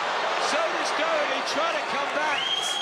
This is a terrific war, it really is now. Yeah, both guys fighting down on the gum shield here. This is now becoming a psychological battle as well as a physical battle. Doheny lands a good left hand. Nick Ball shakes his head and smiles. That tells me he was hurt, and Doheny feels like it as well. Look at this from TJ Doheny. Where did he find it from? But he's coming back at Nick Ball, and he's certainly not out of this. He's still dangerous. And it's another unpredictable fight here in Liverpool. Yeah, 1 minute, 10 seconds left of this 9th round, and Doheny is doing very well in this round. This will go down at 10-8, by the way. I've got to tell you guys, this fight is close. Yep, Nick Ball didn't need that point taken off. The swagger, he got control of the fight again, but he hasn't got rid of TJ Doheny. And Doheny, hurt by these body shots, trying to stay with him. 45 seconds left of the 9th. The crowd feel the Irishman's hurt, but every time you sense he's going, he comes back. It was the body shot, the right hand to the body, nearly folded him like a deck chair there. You see him bend over in 2. What a shot. And it was his back that went against Inouye that spasmed, and he's sticking with it tonight. He knows it's probably his last chance. TJ Doheny whips in an uppercut, but Ball is just in front of us, letting his hands go. Nice work from Nick Ball. Yeah. Close round despite the point. Body shots are going in here from Nick Ball, and Doheny's showing a lot of character to hang in there, but he's hurt by these, really hurt by these. And where's he finding him from? Coming back, Doheny, Nick Ball, they glare off at each other. Doheny walks back to the corner, and look at him, look at his face. He knows he's been in the fight, we know he's been in the fight. Wow. grimacing in pain, TJ Doheny. But I tell you, whatever happens from now on, he can take a massive bow. It's been a brilliant effort to try and dethrone Nick Ball, and we don't know how the judges are scoring it. I tell you what, this one's very, very close. Doheny winning that last one, 10-8. I tell you what, if you look at it, Doheny took the first four and Ball the next four, and then next five. You look at that one. So how have you got it? I've got Doheny winning this fight right now. I've got them even, but what the hell was he doing deducting a point for that and not deducting a point? Well, it's multiple fouls. Multiple fouls. I think it's multiple fouls. He's fouled him in the first, he's thrown him once, he's thrown him twice. That's 3 fouls. That's what I think it is. It's an accumulation of it. Why are there so many warnings for Ball in this fight? He hasn't been dirty, apart from the kick. Who's winning it? Adam, who's winning it? What are you going on about, mate? Nick Ball is up, but he's just had a point deducted. I think he's up by 2 or 3. 9 minutes left of what's turned out to be a thrilling World Featherweight title fight for you, live on talkSPORT from the M&S Arena. We're deep into championship rounds.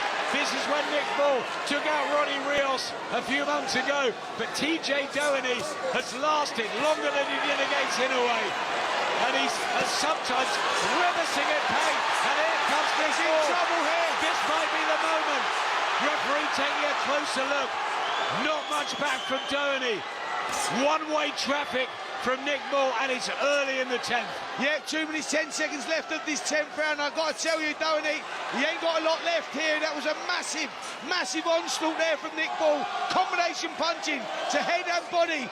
Ball standing in front of us, centre of the ring. Doheny looking desperately tired. But Doheny comes back. Jab to the body, left hand. He's very, very tired.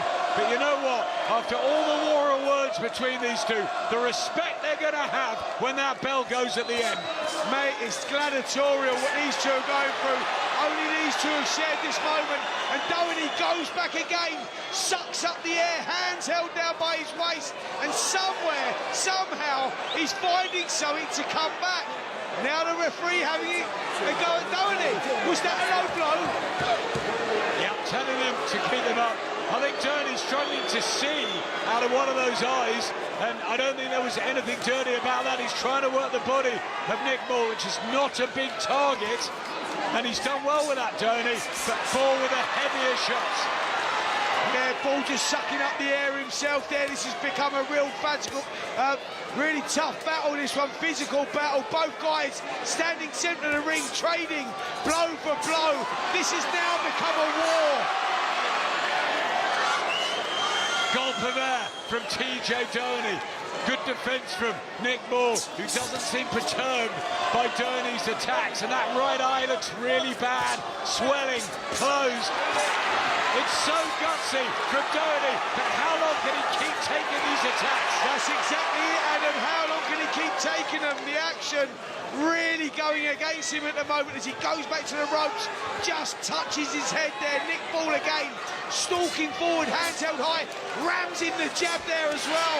Good left hook, round the head, temple shot, uppercut from Ball. Referee beginning to have a closer look at TJ Doheny. 20 seconds left in the round. Is this Nick Ball's moment? He's letting his arms fly. Back comes Doheny, but he's got nothing left. The fight's virtually on the brink of being stopped, but somehow Doheny is going to hear this bell, and Nick Ball can't quite get rid of his man. Where is Doheny finding this from? He's covered up. Michael Alexander, the referee's just had a word with him. I think he said, we need more here, son. I'm going to have to pull you out. Let's have a listen in.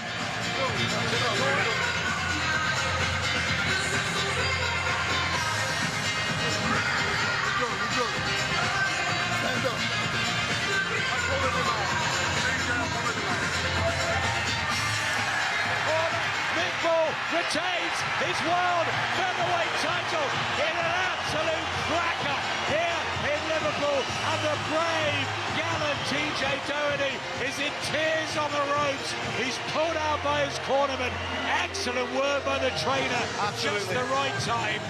Fantastic decision from a caring corner as Nick Ball wins and defends his title, but boy was he in a fight. Spot on work there from corner, and if you look at our scorecards, the fight was still going to be won and lost going into those last 2 rounds, but the momentum was with the younger, fresher Nick Ball, and you could see him taking over, and Doheny had blown the gasket. There was nothing left at all.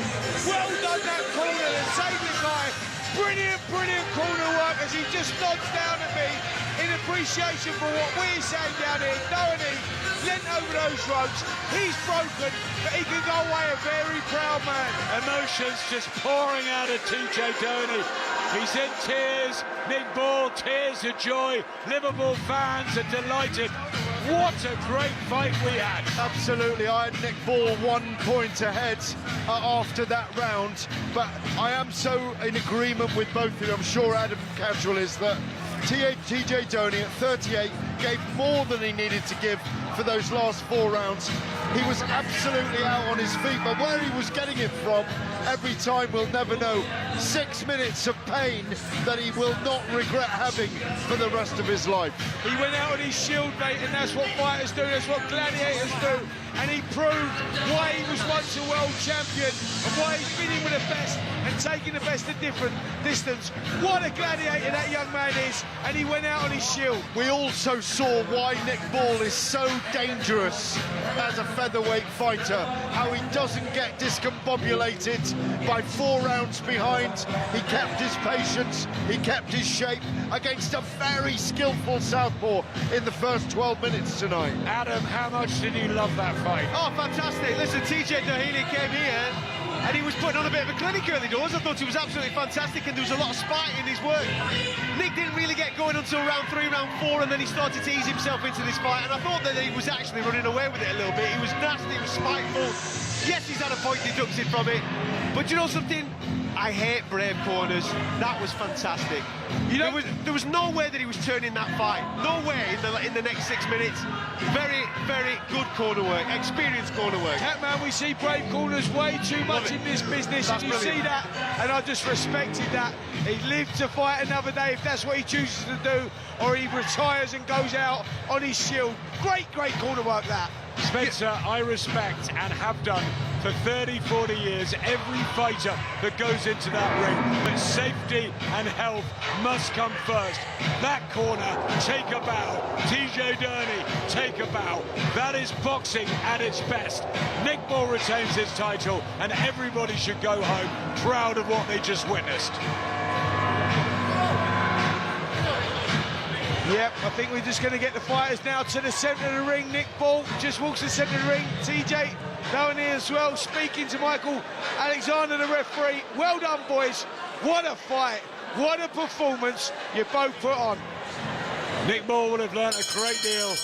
Here's the official decision. After 10 completed rounds of boxing, our referee in charge, Michael Alexander, stops the contest. Therefore, your winner by way of technical knockout, still undefeated and still WBA Featherweight Champion of the World, Nick the Wrecking Ball. There you go, he gets the job done. I know that they've just said that the referee stopped the contest, but it was the corner that stopped the contest.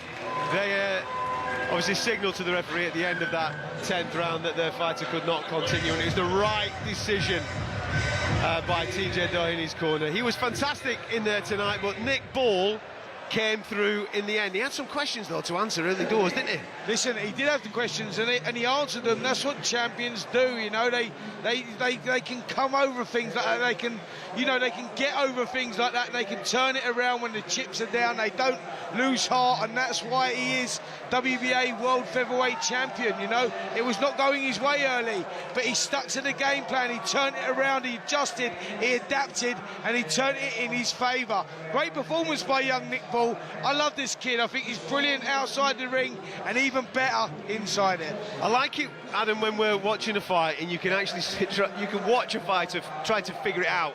what's going on in his head. Right, the first game plan's not working because this guy's a little bit wily, and there was a little bit of that old man syndrome early doors, wasn't there? There was that experience with TJ Doheny, who's been there and done it and got the t-shirt. Slowly but surely Nick figured out where to put his feet, how to get on the outside, how to get his shots off, and then he kind of got away with it in those middle rounds. We've got to remember, Adam, that Nick had a breakthrough year in 2024, but he's still a young world champion. He's still learning. TJ Doheny, very experienced, a southpaw, couldn't quite work out that timing, the distance, the range early. But you're right, he stayed patient and he got the job done. A little bit of infringements, the kick, got to learn from that, the wrestling to the floor, the point off, but he wanted it so much again in front of his home crowd. Frustrations, emotions, that's all that was there, and inexperience. But I tell you one thing, Catman, what I saw there is adaptability, and when you've got a fighter that can adapt like that, when it's going against them, you know that they're on for good things. This kid is only improving all the time. Yeah, he's got to go back to the drawing board, and I'm sure Paul Stevenson, his trainer's going to have a word with him and say, look, what are you doing, mate? You're kicking him, you're throwing him on the floor, you're in danger. We've seen fighters get thrown out for less than that. Be careful, that could cost you a lifetime of money. Think about what you're doing, mate. Don't throw your career away. And I think he'll go back and he'll learn from that, and it'll make him a better fighter again. You want that aggression. Of course you want that aggression, and you want him to care about the scenario, but you need to be able to manage it in the highest pressure points. Control your emotions, man, because once your emotions take over the game plan, you're in big trouble. I was going to say another word then, but you're in big trouble. Listen, he's just addressing the crowd at the moment, and one thing that is absolutely for certain, a lot of people bought a ticket to come and see this lad fight tonight, and they're going to go away, I think, satisfied once again, because we saw a few questions early doors, and then we got to see what everybody wants to see from Nick Ball. Filthy, aggressive, on the chest, let's have it, let's have a fight. He's a Scouser, and he's proud of it. And he fights like one. He does, and that's why the people love him, because they can relate. He's down to earth. He works incredibly hard. And TJ Doheny just leaning over on the ropes, dejected, but he shouldn't be. Take a bow. That was a fantastic performance from TJ Doheny. Fantastic from the corner.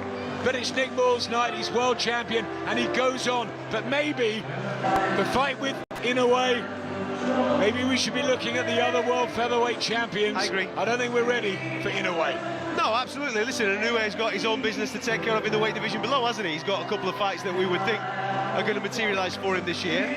But I genuinely do think that in 2026, it is a conversation. Who is going to welcome Inoue to this division? And Nick Ball is in prime position. I think we could get some unifications now booked between now and the end of the year. Stephen Fulton will be a fantastic fight, I think, from a profile point of view, and a couple of the other champions there as well. Nick Ball's a fit lad. You know, there's not a mark on him, even though Doheny's put it on him. I'd like him to have a little bit of a rest. But there's at least another 2 fights in him this year, Adam, isn't there, you know? And by 2026, we could be in a solid situation. Listen, before I come to you, rightfully pointed out, Mr. Smith, Gareth Davies is waiting to speak to Nick Ball. Let's get an interview with him.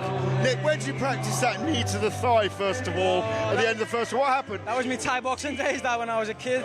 Frustration? Frustration, yeah. He done a dirty move on me, so I done one back. That's what we were told, so yeah. Show tonight how you come from behind in a fight in an amazing way. Yeah, that's it. Yes, Dino. Yes. Lots of celebration here for Nick Ball right now.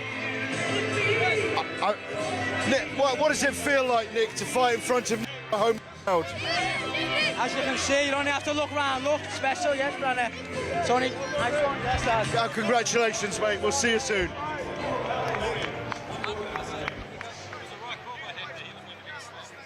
We're in the middle of a radio show, and now TJ Doheny's team are just going past us. You might be able to see that on the YouTube stream right now, as Gareth Davies was just talking to Nick Ball.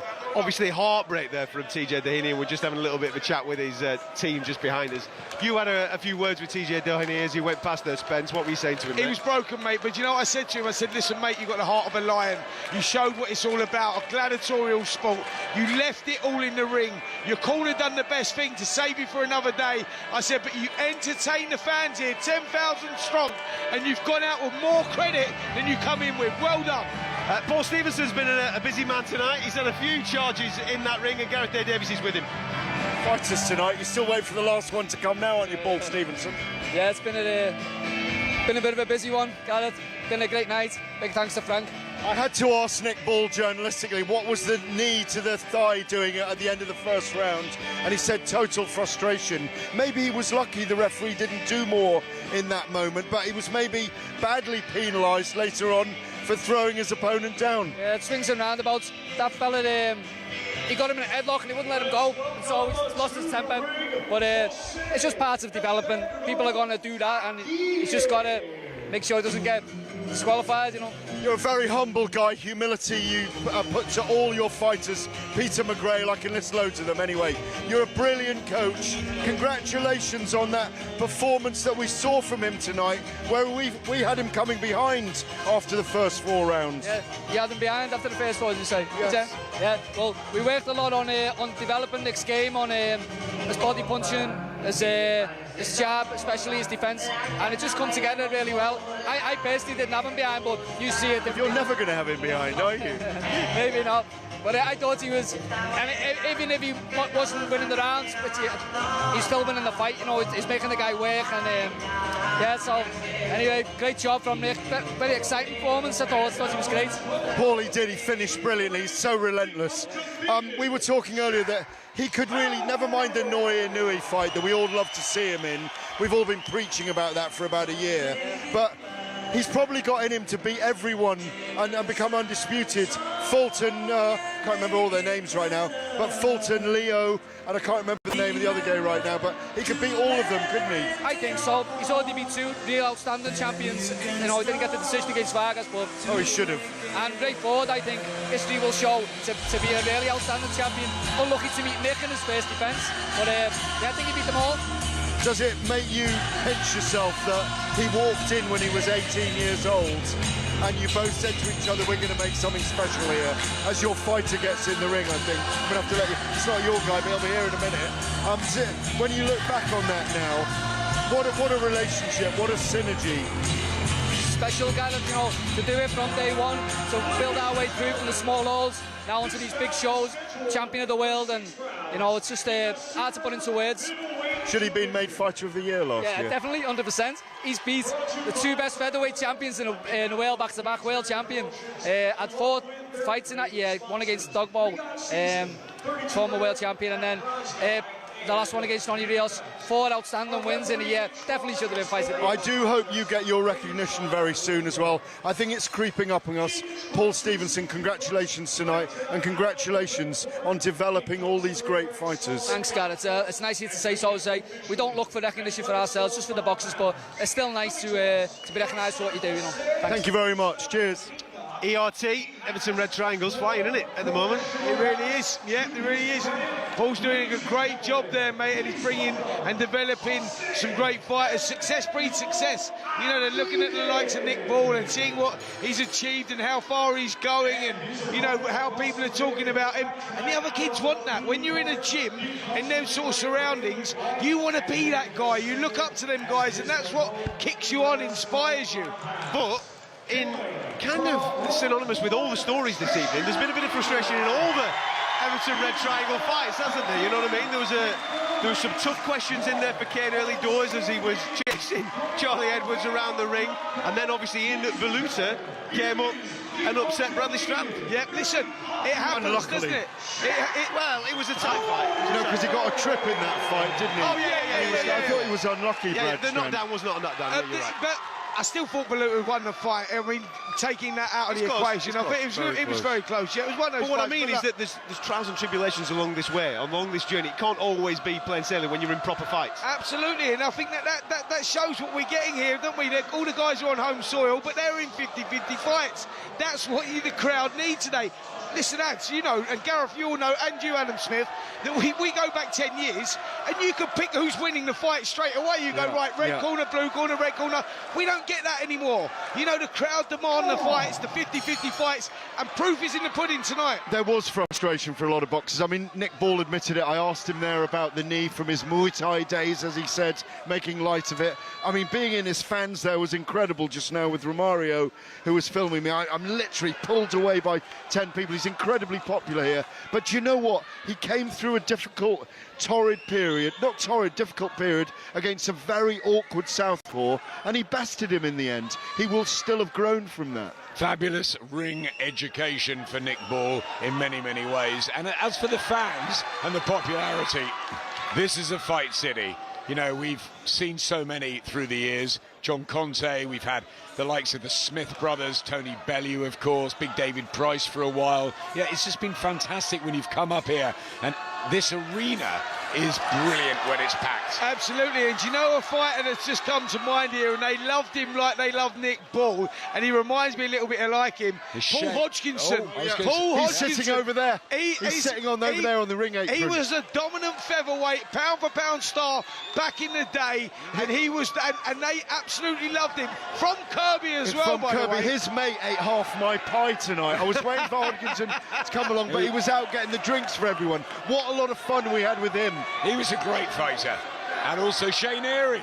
Absolutely, absolutely. But I'm saying the similarities between Paul Hodgkinson, who was WBA Featherweight Champion, and current WBA Featherweight Champion, is little Nick Ball, both from Kirby, and they both love, the crowd loved them both because they fight with their hearts on the sleeves. Absolutely. You can tell you've had a good night when Adam Smith needs maybe a little honey and lemon on the voice, because it was loud commentating for you boys tonight, wasn't it? The atmosphere, this is a key thing as well. Selling tickets in the city. It's difficult to fill this arena, as most promoters have found in previous years, but when you get a little pocket rocket like that can do this, you're going to keep bringing him back here, aren't you? Excitement, entertainment, you just want more of it, and the fans absolutely love it. Yes, football is a huge part of this city, but boxing will always be massive, and I think what Paul Stevenson's just done is he's reignited a lot of the youngsters. He's got a fantastic old-fashioned way about him. Humble. He's humble. He's so humble, and it's brilliant to be with the guy. He actually loved that little bit of respect from us tonight. He doesn't get that. It's brilliant to give it to people that thoroughly deserve it. And what about these prospects coming through? Jack Turner. Wow. That's, do you know special one. We saw a special one. Listen, we've seen a world title fight, and we've seen a world champion, and we've seen some good guys coming through that are probably up to European level.